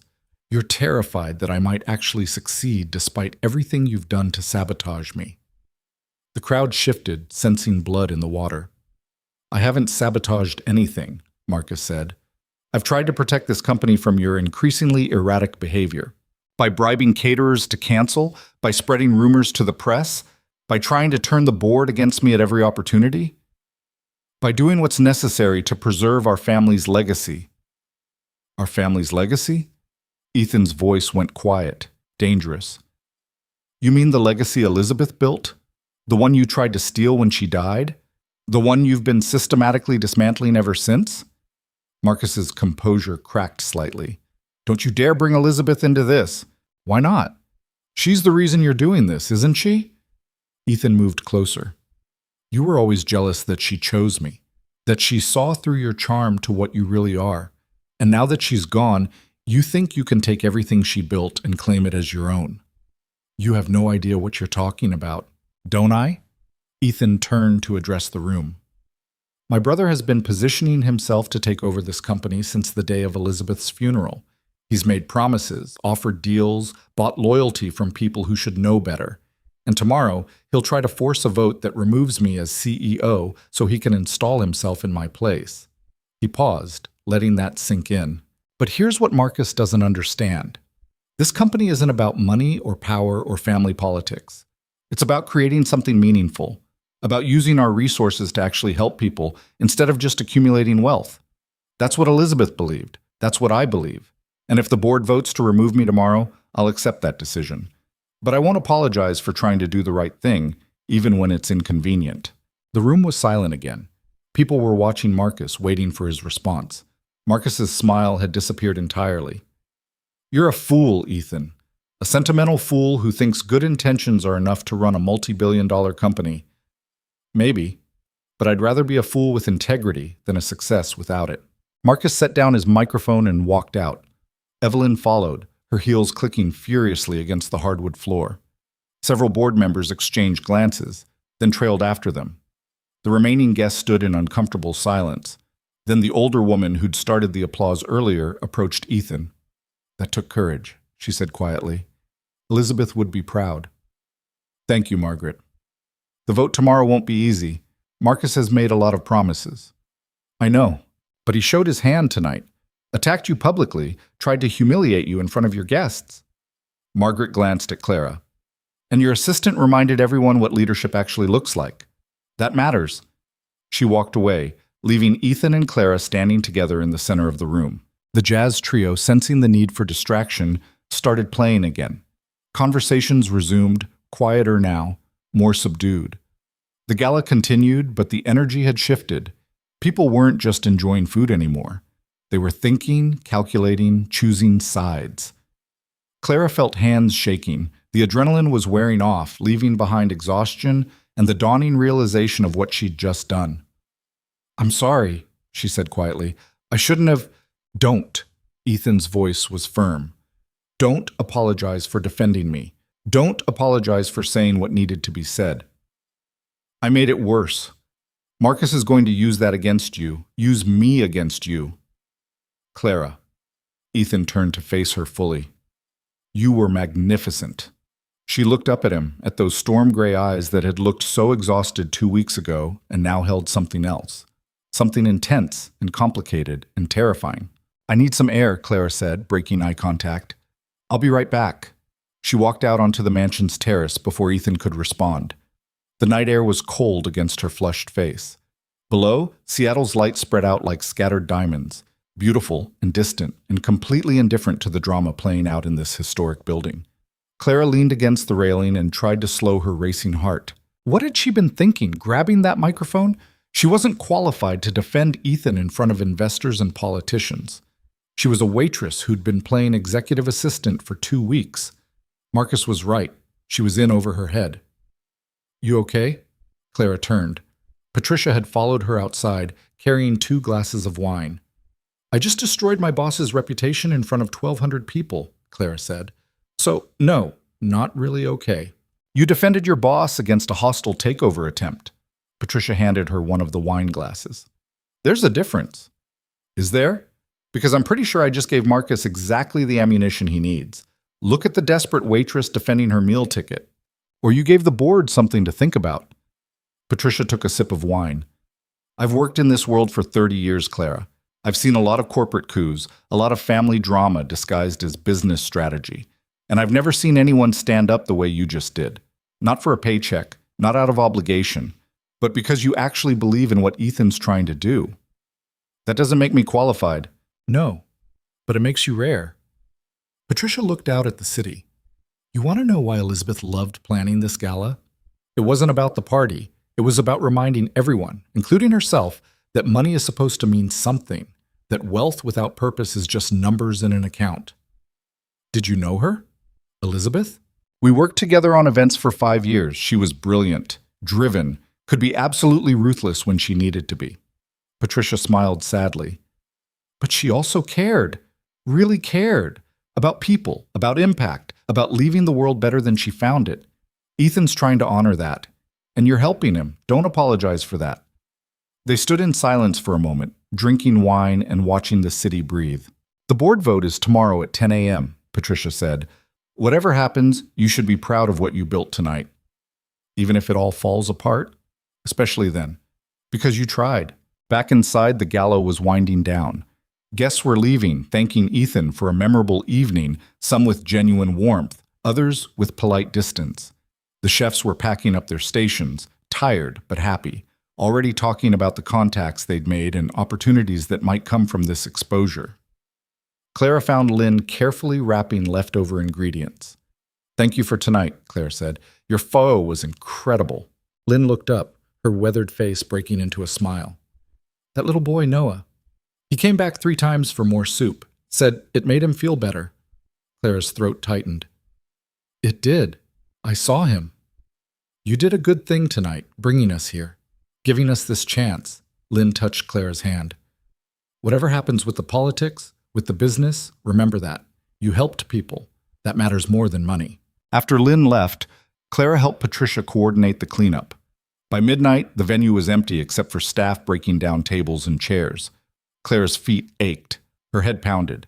She wanted nothing more than to collapse into bed and sleep for a week. Instead, she had to face tomorrow's board vote. Ethan was waiting in the parking lot when Clara finally emerged. He was leaning against his car, tie loosened, looking exhausted and wired at the same time. "Where's Noah?" Clara asked. "Home with Mrs. Chen. I sent him back after the confrontation with Marcus. Didn't want him exposed to more drama tonight." Ethan straightened up. "Get in. I'll drive you back." "I can get a ride with Patricia? Please. I want to talk to you." Clara climbed into the passenger seat. The car smelled like leather and Ethan's cologne, something subtle and expensive that probably had a French name she couldn't pronounce. They drove in silence for a few minutes, Seattle's empty streets sliding past the windows. "I'm getting fired tomorrow, aren't I?" Clara finally said. Ethan glanced at her. "Why would you think that?" "Because I made a scene. Because I stepped out of my role. Because I probably just handed Marcus everything he needs to paint you as unstable. Or you showed the board that I inspire loyalty in my staff. That I've built a team that believes in our mission enough to defend it publicly." Ethan turned onto the highway. "Marcus is right about one thing. I am making unconventional decisions. Hiring you was unconventional. Planning tonight's gala the way we did was unconventional. But unconventional doesn't mean wrong. You sound like you're trying to convince yourself." "Maybe I am." He was quiet for a moment. "Do you know what Elizabeth said to me the night before she died?" Clara shook her head. "We were in bed talking about the company, about Noah's future, and she said, promise me something. If anything happens to me, don't let them turn you into what they want. Stay weird, stay difficult, stay yourself." His voice cracked slightly. "I didn't know she was going to die the next day. Didn't know those would be some of the last words she ever said to me. But I promised. And I've been trying to keep that promise ever since." Clara didn't know what to say. The grief in his voice was so raw, so immediate, like the wound was still fresh after 14 months. "She would have liked you," Ethan continued. "Elizabeth had radar for authentic people. She could spot bullshit from a mile away. You would have driven her crazy with your stubbornness, but she would have respected it." "I'm sorry I never got to meet her." "Me too." They pulled into the estate grounds. The house was dark except for a few security lights. Emma's light was on in the guest house, probably waiting up to hear about the gala. Ethan parked but didn't turn off the engine. "Whatever happens tomorrow," he said, "I want you to know that hiring you wasn't a mistake.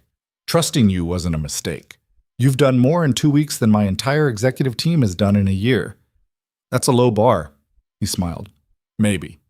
But it's still true." Clara reached for the door handle, but Ethan's voice stopped her. "Clara." She turned back. "If I lose tomorrow, if Marcus gets the votes and forces me out, I want you to stay on with the company. Work for whoever takes over. Don't let your future be tied to my failure." "I'm not working for Marcus." "Even if it means losing your job, losing your salary. Especially then." Clara met his eyes. "You hired me because I chose dignity over money. That doesn't change just because the money got bigger." Something shifted in Ethan's expression. He leaned closer, close enough that Clara could feel the heat of his body, could see the flecks of darker blue in his gray eyes. For a moment, she thought he might kiss her. For a moment, she wanted him to. Then reality crashed back. He was her boss, a grieving widower, a man whose entire life was falling apart. She was his employee, hired 2 weeks ago, completely inappropriate for anything beyond a professional relationship. Clara pulled back and opened the door. "Good night, Ethan." She was halfway to the guest house when he called out, "Clara!" She turned around. Ethan was standing by the car, hands in his pockets, looking young and lost and human in a way that made her chest ache. "Thank you," he said quietly, "for everything." Clara nodded and walked inside before she could do something stupid like run back and kiss him anyway. Emma was waiting in the living room, laptop open, clearly in the middle of a research binge. "The gala's all over social media," she said without preamble. "People are posting photos of the food, talking about the chefs, sharing the stories. It's trending on Twitter. Hashtag Callaway Gala is the #3 topic in Seattle right now. Is that good? It's something." Emma turned the laptop to show Clara. The screen was filled with photos, guests enjoying pho, chefs smiling at their stations, candid shots of Ethan talking to restaurant owners. And then the videos started. Someone had filmed Clara's speech, all of it, her defense of Ethan, her challenge to Marcus, everything. The video had 47,000 views and counting. "Oh no," Clara whispered. "Oh yes, you went viral, sis." Emma scrolled through the comments. "Most people think you're brave. Some think you're sleeping with Ethan. A few think you're a plant hired to make Marcus look bad. Everyone's got an opinion." Clara sank onto the couch. "This is a nightmare." "Or it's momentum. Look at this." Emma pulled up a news article published 20 minutes ago. Seattle Tech CEO praises Callaway Global's community-focused gala. Says it's the kind of corporate responsibility the industry needs more of. She clicked to another article. 3 board members publicly supporting Ethan's leadership vision. Another click. Marcus Calloway's history of hostile business tactics. Someone leaked this to the press tonight, detailed his attempts to force out partners at previous companies, settlements paid to avoid lawsuits, allegations of manipulation and bribery. Clara's eyes widened. Who leaked that? No idea, but the timing is interesting, right? Same night Marcus tries to humiliate Ethan publicly. They stayed up until 3 a.m. watching the story unfold across social media and news sites. The narrative was shifting. What had started as Marcus's attack on Ethan's competence was becoming a story about corporate ethics, family loyalty, and the fight for a company's soul. Clara finally fell asleep on the couch, Emma's laptop still glowing beside her. She woke 4 hours later to her phone buzzing. Multiple messages from Patricia, from other staff members, from numbers she didn't recognize. One text stood out. From Ethan. Board meeting moved up to 8 a.m. Marcus is trying to force the vote before more negative press comes out about him. Be there.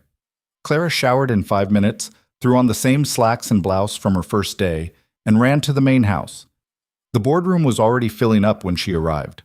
All 12 board members present, plus Ethan, Marcus, Evelyn, and several lawyers Clara didn't recognize. Marcus looked furious. Evelyn looked nervous. Ethan looked calm in a way that was probably false but convincing enough. Clara took her seat against the wall, pulled out her notebook, and tried to steady her breathing. Margaret, the older woman from last night, called the meeting to order.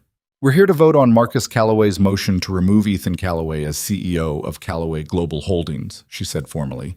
Before we vote, both parties will have an opportunity to make a final statement. Marcus stood first. I'll be brief, he said. My brother is not capable of leading this company. The evidence is clear. Declining profits, poor decision-making, emotional instability. Last night's spectacle only confirmed what we all know. Ethan is letting grief cloud his judgment, and the company is suffering because of it. He sat down. Ethan stood. My brother is right about one thing, he said. I am grieving. I miss my wife every single day. I struggle with the weight of running this company alone. I make decisions that other people don't understand. He paused. But grief doesn't equal incompetence, and unconventional doesn't mean wrong. I've spent the last 14 months trying to honor Elizabeth's vision for this company, a vision where profit and purpose coexist, where we use our resources to create real change instead of just accumulating wealth. Ethan looked around the table. Last night wasn't a spectacle. It was a demonstration. We proved that Calloway Global Holdings can support local businesses, create opportunities for struggling entrepreneurs, and still deliver an experience our stakeholders value. We proved that doing good and doing well aren't mutually exclusive. He pulled out his tablet and projected numbers onto the screen. These are the commitments made last night by attendees. 3 new investment partnerships. 5 corporate clients interested in our community development projects.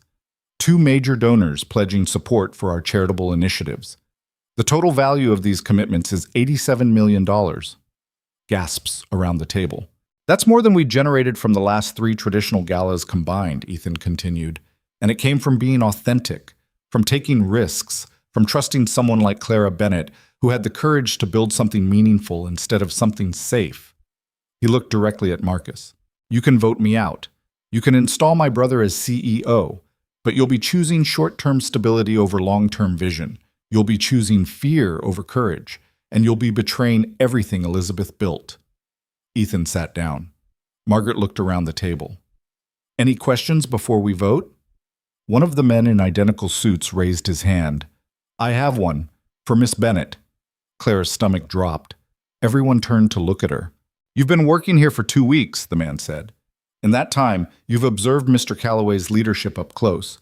In your professional opinion, is he capable of running this company? Clara stood on shaking legs. I'm not qualified to have a professional opinion about running a multi-billion-dollar company, she said honestly. 2 weeks ago, I was serving pot roast to ungrateful customers for minimum wage plus tips. A few people smiled. But I can tell you what I've seen, Clara continued. I've seen Ethan work 16-hour days while still making time to read bedtime stories to his son. I've seen him treat restaurant workers with the same respect he shows investors. I've seen him make difficult choices that prioritize people over profit, integrity over optics. She looked at Marcus. I've also seen his brother sabotage him at every turn, bribe vendors, spread rumors, try to destroy him publicly. And through all of that, Ethan has remained focused on doing the right thing. That's not incompetence, that's strength. Clara sat back down, heart hammering. Margaret nodded. Thank you. Now we vote. All in favor of removing Ethan Callaway as CEO. 4 hands went up. The same 4 who'd voted with Marcus at the preliminary measure. All opposed? 7 hands went up. Margaret smiled slightly. The motion fails. Ethan Callaway remains CEO of Callaway Global Holdings. Marcus stood so fast his chair fell over. This is a mistake. You're all making a terrible mistake. The vote is final, Margaret said calmly. Marcus stormed out. Evelyn followed, but she paused at the door, looking back at Ethan with an expression Clara couldn't quite read. Regret, maybe, or just calculation about her next move. The board members filed out, some congratulating Ethan, others leaving quickly without comment. When the room was empty except for Ethan and Clara, he slumped in his chair and let out a long breath. I can't believe that worked, he said. I can't believe I got asked a question. You handled it perfectly. I handled it honestly. That's all I know how to do. Ethan looked at her, really looked at her, with those storm gray eyes that had seen too much loss and were just now starting to remember hope. Clara, His phone buzzed. He glanced at it and his expression changed completely. What's wrong? Clara asked. It's Mrs. Chen. Noah's school called. He's been in a fight. They're sending him home. They found Noah in his room, sitting on his bed with a black eye and split lip. Mrs. Chen hovered anxiously by the door. What happened? Ethan asked, kneeling in front of his son. Noah didn't answer, just stared at the floor. Noah, buddy, I need you to tell me what happened. Still nothing. Ethan looked helplessly at Mrs. Chen. The school said another boy was saying things, Mrs. Chen explained quietly, about Noah's mother, about the family. Noah hit him. Ethan's jaw tightened. What kind of things? I don't know the details. The principal will call you this afternoon. After Mrs. Chen left, Ethan tried again. Noah, please talk to me. But Noah had shut down completely. The progress they'd made over the past 2 weeks, the talking about magic soup, the smiles at the restaurant kitchens, had disappeared. He was back to being that silent, traumatized kid from Clara's first day. I'll handle this, Ethan said, his voice strained. You can go back to work. Clara hesitated. Are you sure? Yeah, I need to talk to the school, figure out what happened. Clara left them there, father and son, both drowning in different ways. She spent the rest of the day fielding calls about the gala, coordinating with the restaurants about payment and future opportunities, trying to turn the momentum from last night into something sustainable. But her mind kept drifting back to Noah's black eye, to the silence that had returned, to Ethan's helpless expression. That evening, she found Ethan in his study, drinking scotch and staring at nothing. How's Noah? She asked from the doorway. Suspended for 3 days. The other kids' parents are threatening to sue. Ethan laughed bitterly. Apparently, defending your dead mother's honor is grounds for expulsion at elite private schools. What did the kids say? That Elizabeth killed herself, that the car accident wasn't an accident, that she wanted to escape our family. His voice was flat. None of which is true, but Noah's 8 years old. He doesn't understand the difference between cruel rumors and reality. Clara walked into the study and sat across from him. What can I do? Nothing. There's nothing anyone can do. My wife is dead, my son is traumatized, and apparently the whole city thinks they know our family better than we know ourselves. That's not true. Isn't it? Ethan poured more scotch. You've been here 2 weeks, Clara. You've seen a fraction of what this life is really like. The constant scrutiny, the invasive questions, the assumption that our pain is public property, and now Noah's paying the price for it. So what are you going to do? I don't know. Pull him out of school, hire tutors, lock us both in this house and never leave. He was spiraling. Clara could see it. The victory from this morning had been replaced by the crushing reality of everything that victory couldn't fix. That won't help him, Clara said quietly. And what will? Therapy hasn't helped. Time hasn't helped. Love hasn't helped. What's left? Clara thought about her own childhood, about losing her father, then her mother, about Emma shutting down for months after the funeral, barely speaking, barely eating. What helped Emma was purpose, she said. something to focus on besides the pain, something that made her feel like she had control over at least one part of her life. Noah's 8. So give him an 8-year-old's version of purpose. Let him help with something. Let him feel useful instead of broken. Ethan looked at her like she'd just spoken a foreign language. How? I don't know yet, but we'll figure it out. We? Yeah, we. Clara stood. You hired me to help you navigate this mess. That includes helping with Noah. If you want me to back off, say so. But I'm not going anywhere just because things got complicated. For the first time that evening, something like relief crossed Ethan's face. Thank you, he said quietly. Clara left him in the study and went to find Noah. The kid was still in his room, lying on his bed, staring at the ceiling. His black eye looked worse now, swollen and purple. Can I come in? Clara asked. Noah shrugged. Clara sat on the edge of his bed. That looks like it hurts. It's fine. You know, when I was your age, I punched a kid who said mean things about my mom, too. Noah looked at her. Really? Really? Got suspended for a week. My mom was furious, but also kind of proud. Clara smiled. Defending people you love is important, even when it gets you in trouble. The principal said I shouldn't resort to violence. The principal's probably right, but sometimes words aren't enough. Clara paused. What did that kid say about your mom? Noah's face crumpled. He said she didn't love us, that she wanted to leave, that the accident was on purpose. And you know that's not true, right? I don't know anything anymore. Noah's voice broke. Everyone says different things. Aunt Evelyn says Mom would want Dad to move on. Uncle Marcus says Mom would be disappointed in how Dad's running the company. The kids at school say Mom was sad. I don't remember if she was sad. I was only 7. What if I forgot? Clara's heart broke. Noah, listen to me. Your mom loved you. I never met her, but I know that's true because your dad talks about her all the time. About how much she cared, how hard she fought to make the world better. People who love like that don't just give up. Then why did she die? Because sometimes bad things happen to good people. Not because they wanted to, not because anyone deserved it, just because the world isn't fair. Noah was crying now, silent tears running down his face. Clara pulled him into a hug, and he clung to her like she was the only solid thing in a world that kept shifting under his feet. They sat like that for a long time. When Noah finally pulled back, he wiped his eyes and looked at her seriously. Clara? Yeah? Are you going to leave too? The question hit her like a punch. What? Everyone leaves. Mom left. The other assistants Dad hired quit after a few weeks. Even Mrs. Chen says she's getting too old for this job. Noah's voice was small. Are you going to leave? Clara looked at this kid, this broken, brave 8-year-old kid who'd already lost so much and was terrified of losing more. I'm not going anywhere, she said, and meant it. Even though she had no idea what she'd just promised, even though staying meant diving deeper into a family that was falling apart, even though she was starting to develop feelings for Ethan that were completely inappropriate and could destroy everything, none of that mattered, because Noah needed someone to stay, and Clara had always been better at staying than leaving. That promise to Noah changed everything.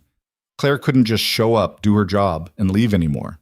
She was invested now, tangled up in this family's mess in ways that went far beyond an employment contract and a paycheck. Over the next 3 weeks, she watched Ethan restructure the entire company's community investment strategy based on the success of the gala. He created a fund specifically for supporting small businesses owned by immigrants and low-income entrepreneurs, hired 2 of the chefs from the gala as consultants, started talking about opening a culinary training center. Marcus had gone quiet after the board vote, but Clara knew that silence was dangerous. People like Marcus didn't just give up. They regrouped and came back meaner. Evelyn, surprisingly, had started showing up at the estate more often, not to see Ethan, but to spend time with Noah. She'd bring him books, take him to museums, sit with him during his suspension, and help with homework. It was awkward and stilted. Evelyn clearly had no idea how to relate to children, but she was trying. I don't trust her, Emma said one evening as they watched Evelyn leave through the guest house window. She's been working with Marcus this whole time. Why the sudden change? Maybe she actually cares about Noah, Clara said. People can surprise you. Or she's playing a longer game. Clara didn't have an answer for that. Noah's suspension ended, but Ethan pulled him from the private school anyway. Too much scrutiny, too many cruel kids with parents who traded in gossip like currency. Instead, he hired a team of tutors who came to the estate. Noah seemed relieved. School had been one more place where he felt exposed, vulnerable. Clara started incorporating Noah into her work whenever possible. Let him help organize files, deliver messages to staff, even sit in on meetings when appropriate. The kid was smart, observant, and once he started talking more, he asked questions that made everyone think harder about what they were doing. "Why do we invest in tech companies but not food companies?" Noah asked during one strategy session. His black eye finally faded to a yellowish green. "Food is more important than apps." The room went silent. Then Ethan laughed, really laughed, for the first time in weeks. "You know what, buddy? You're absolutely right." 2 days later, Callaway Global Holdings announced a new investment initiative in sustainable food systems. Clara watched father and son work together sometimes, seeing the ways they were healing each other. Ethan became more present, more engaged. Noah became more confident, more willing to speak up. But the thing between Clara and Ethan kept growing, unspoken, but impossible to ignore.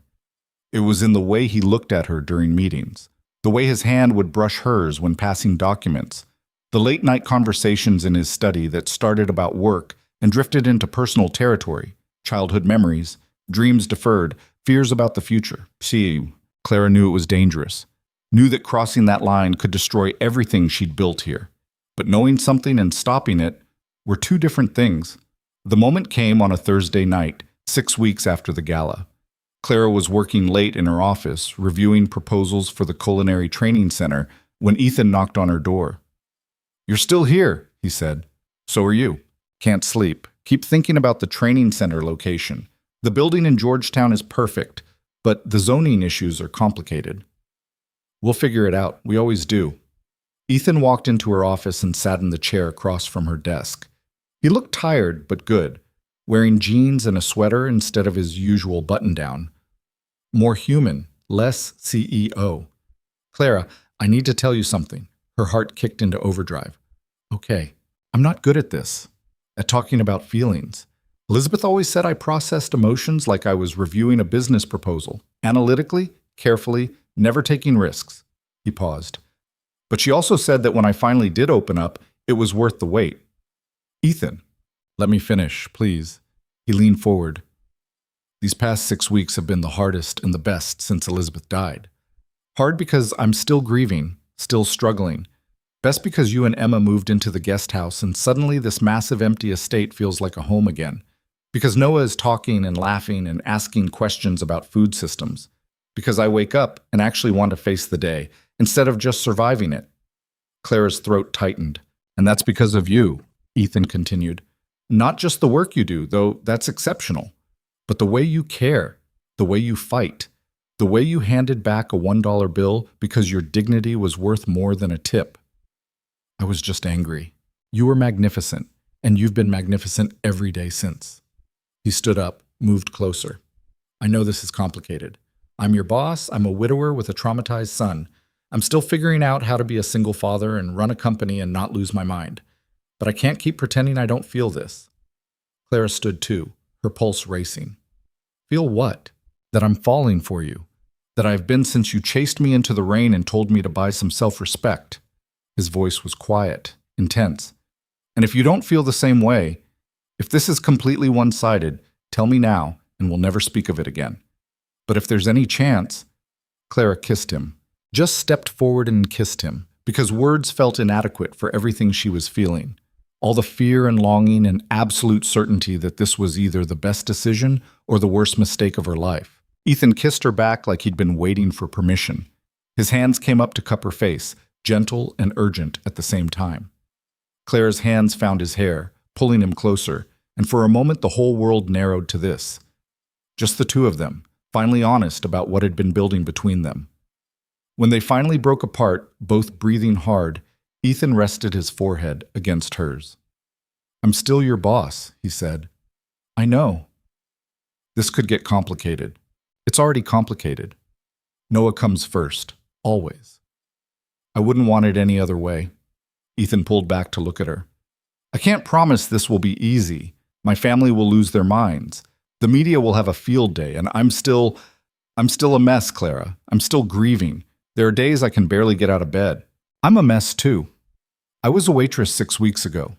I have no business running community investment strategies or planning charity galas or falling for a billionaire. Clara touched his face. But here we are.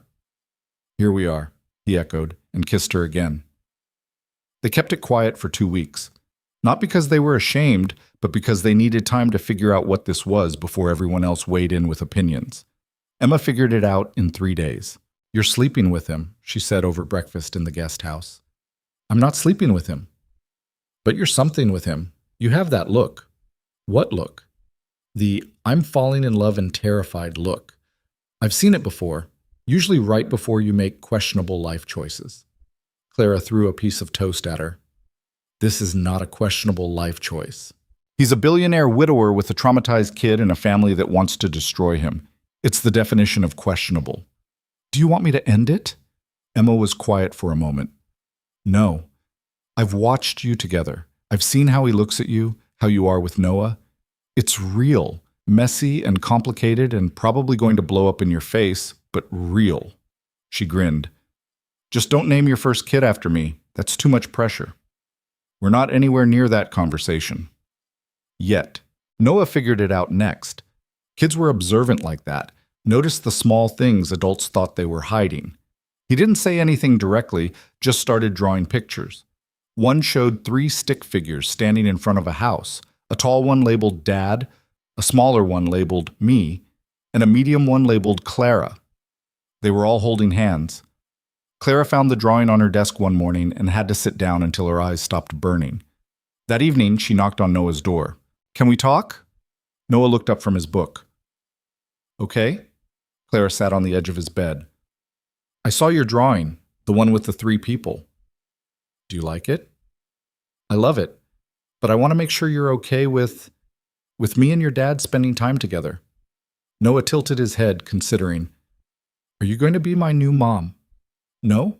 Nobody can replace your mom. She'll always be your mom, and that's important. But you're going to stay? Yes. I promised you that, remember? And you and Dad like each other? Like, really like each other? Clara smiled. Yeah, we really like each other. Noah was quiet for a moment. Then he said, Mom would like you. She always said Dad needed someone who wouldn't let him be boring. You're definitely not boring. Clara laughed and hugged him. Thank you, Noah. The media found out 3 weeks later. Someone leaked photos of Clara and Ethan having dinner at a quiet restaurant in Ballard. Nothing scandalous, just the 2 of them talking over wine and pasta, but enough for the tabloids to run with it. Billionaire, CEO. Dating. Former waitress, gold digger or genuine love? Ethan Calloway moves on.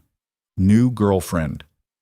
Just months after wife's death, from minimum wage to mansion, the Clara Bennett story. The stories were brutal. Half painted Clara as a manipulative opportunist who'd seduced a grieving widower for his money. The other half painted her as a naive victim being used by a powerful man. Neither version was true, but truth didn't matter in the court of public opinion. Emma wanted to fight back. We should sue, or at least release a statement. And say what? That I really do love him and I'm not after his money? They won't believe it anyway. Clara scrolled through another article calling her a social climber with dubious intentions. The best thing we can do is ignore it. Easy for you to say. They're not calling you a gold digger. Actually, they are. I've been called worse. But the media attention did something unexpected. It forced Ethan and Clara to define what they were to each other, to make a choice about going public or staying hidden. They chose public. Ethan released a statement through the company's PR team. I'm grateful to have found someone who reminds me that life continues after loss, that happiness is still possible, and that authenticity matters more than appearances. Clara Bennett is an exceptional person who has brought light back into my family's life. How she came into our lives is nobody's business but ours. Simple, direct, unapologetic. The media circus intensified for about a week, then moved on to the next scandal. Seattle's elite had opinions, some supportive, most judgmental. But Clara had stopped caring what Seattle's elite thought somewhere around the time Marcus tried to humiliate her at the gala. Marcus himself had been surprisingly silent. Too silent. The attack came on a Tuesday morning, 4 months after Clara's first day at Callaway Global Holdings. She was in her office when James appeared, looking shaken. "Miss Bennett, you need to see this." He handed her his tablet. On the screen was a press release from Marcus Callaway's lawyer. Marcus Callaway, concerned for the welfare of his nephew Noah Callaway, is filing for emergency custody based on evidence of an unstable home environment. Ethan Callaway's recent erratic behavior, including his relationship with an employee of questionable character, demonstrates his inability to provide appropriate care for a minor child.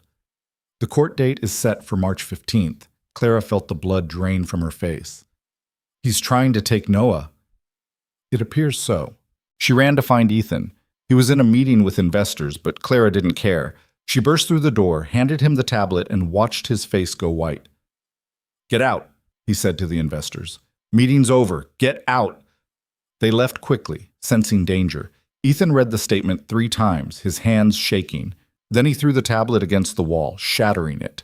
"He can't do this. He can't take my son. We'll fight it. We'll get lawyers. We'll..." "You don't understand. Marcus has money, connections, and he's been building this case for months. Every article about us, every photo, every criticism, he's been collecting evidence that I'm an unfit father." Ethan's voice broke. "And maybe he's right. Maybe I am." "Stop. You're an amazing father." "I hired my girlfriend as my executive assistant. I put her in charge of major company events with no experience. I pulled Noah out of school because I couldn't handle the scrutiny. What judge is going to look at that and think I'm stable?"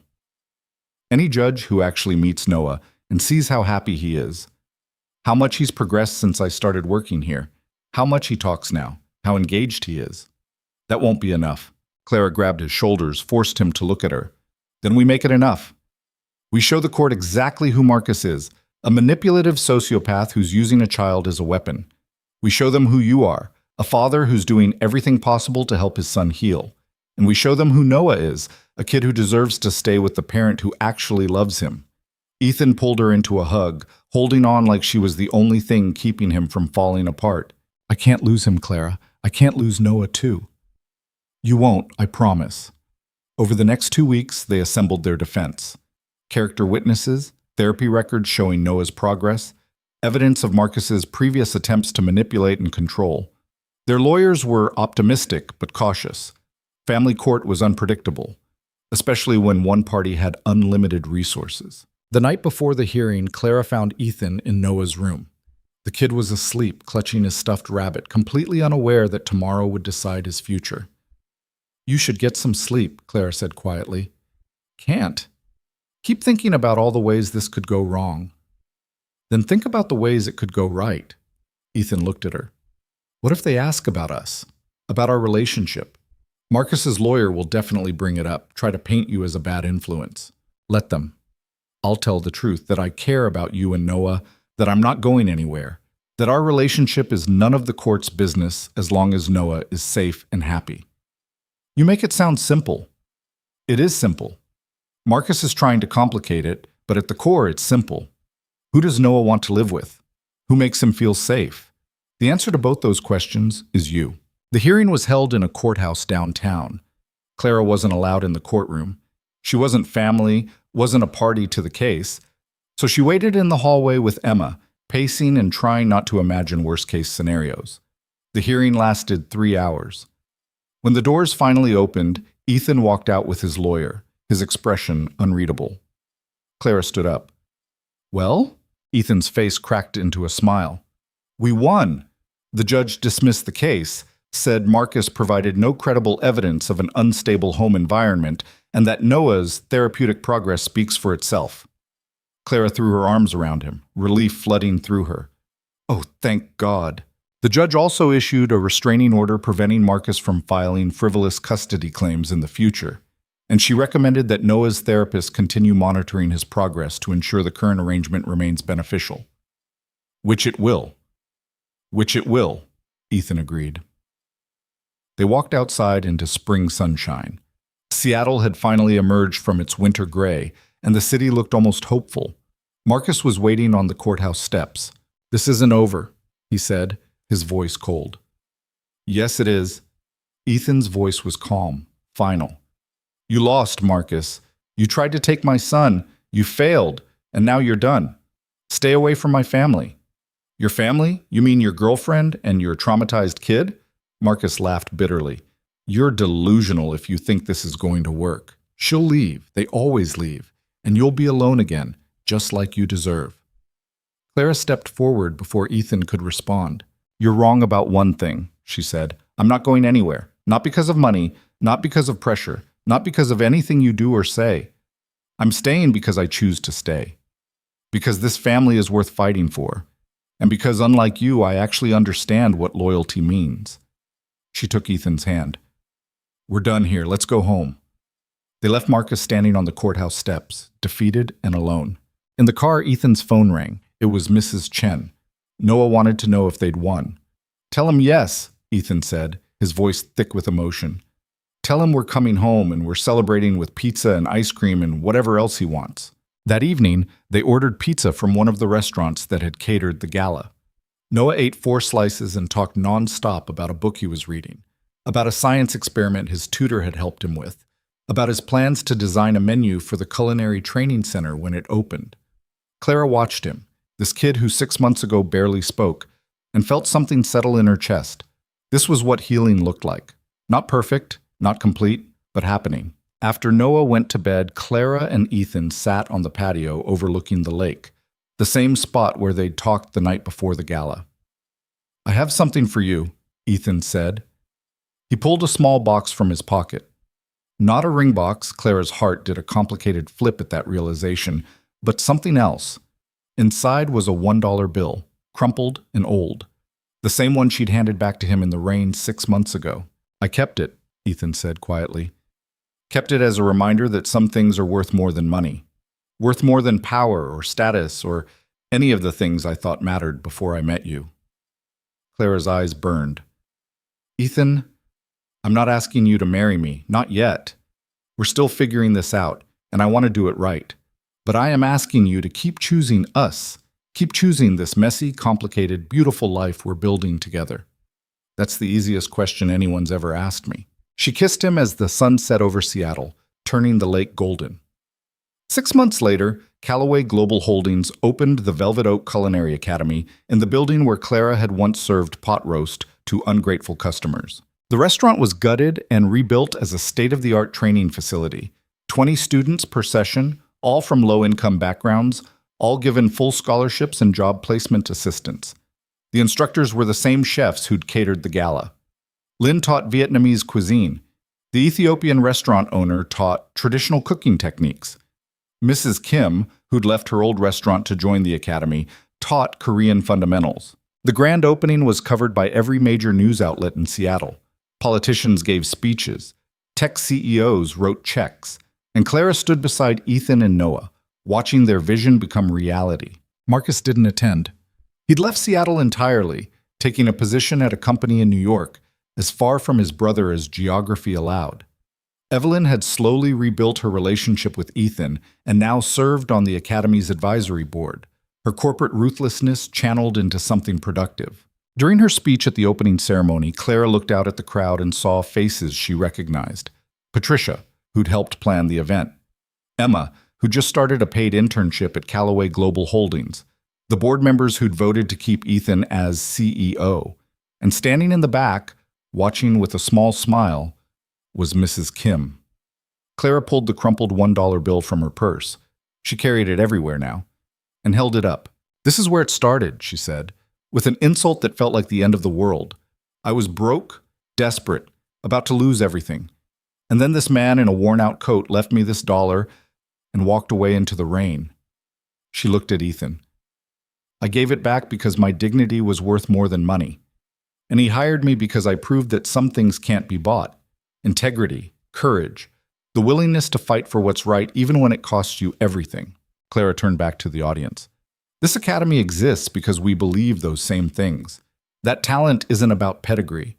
That opportunity shouldn't depend on wealth. That people deserve a chance to build something meaningful, regardless of where they started. She held up the dollar bill one more time.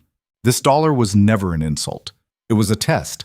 And every single person in this building, Every student, every instructor, every supporter has passed that same test. You've chosen purpose over profit, community over convenience, real change over empty gestures. The applause was deafening. After the ceremony, Clara found a quiet corner with Ethan and Noah.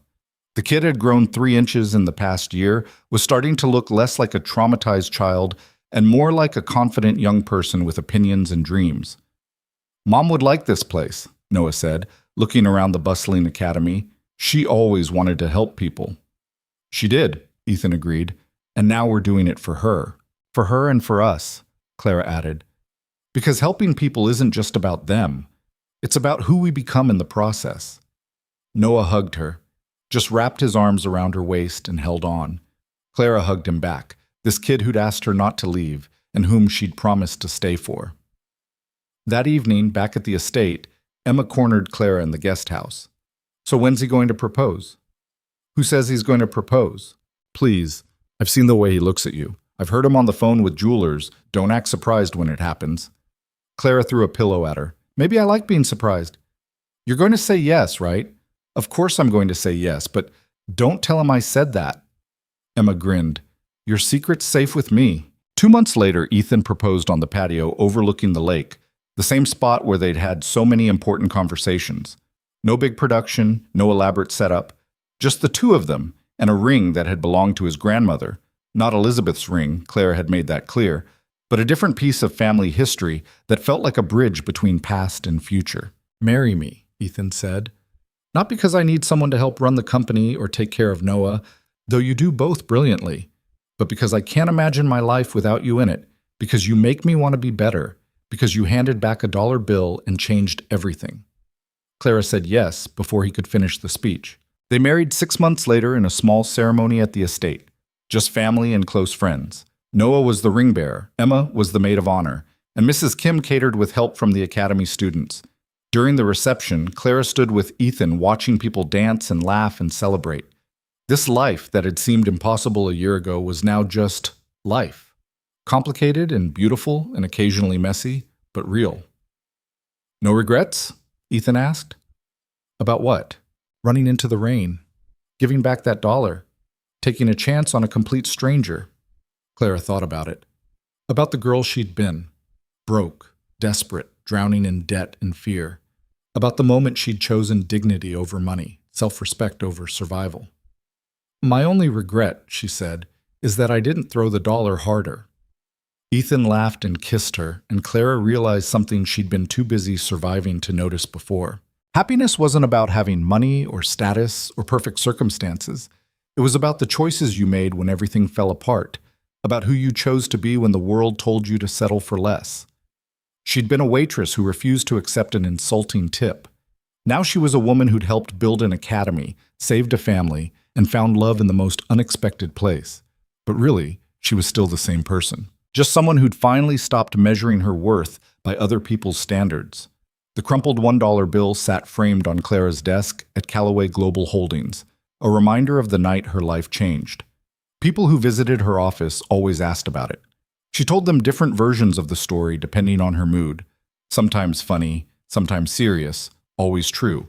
But the version she told Noah, years later when he was old enough to understand, was the simplest. "That dollar taught me that you can't put a price on dignity, that the moment you know your worth is the moment you stop letting other people define it for you, and that sometimes the worst moments of your life are actually the beginning of something extraordinary."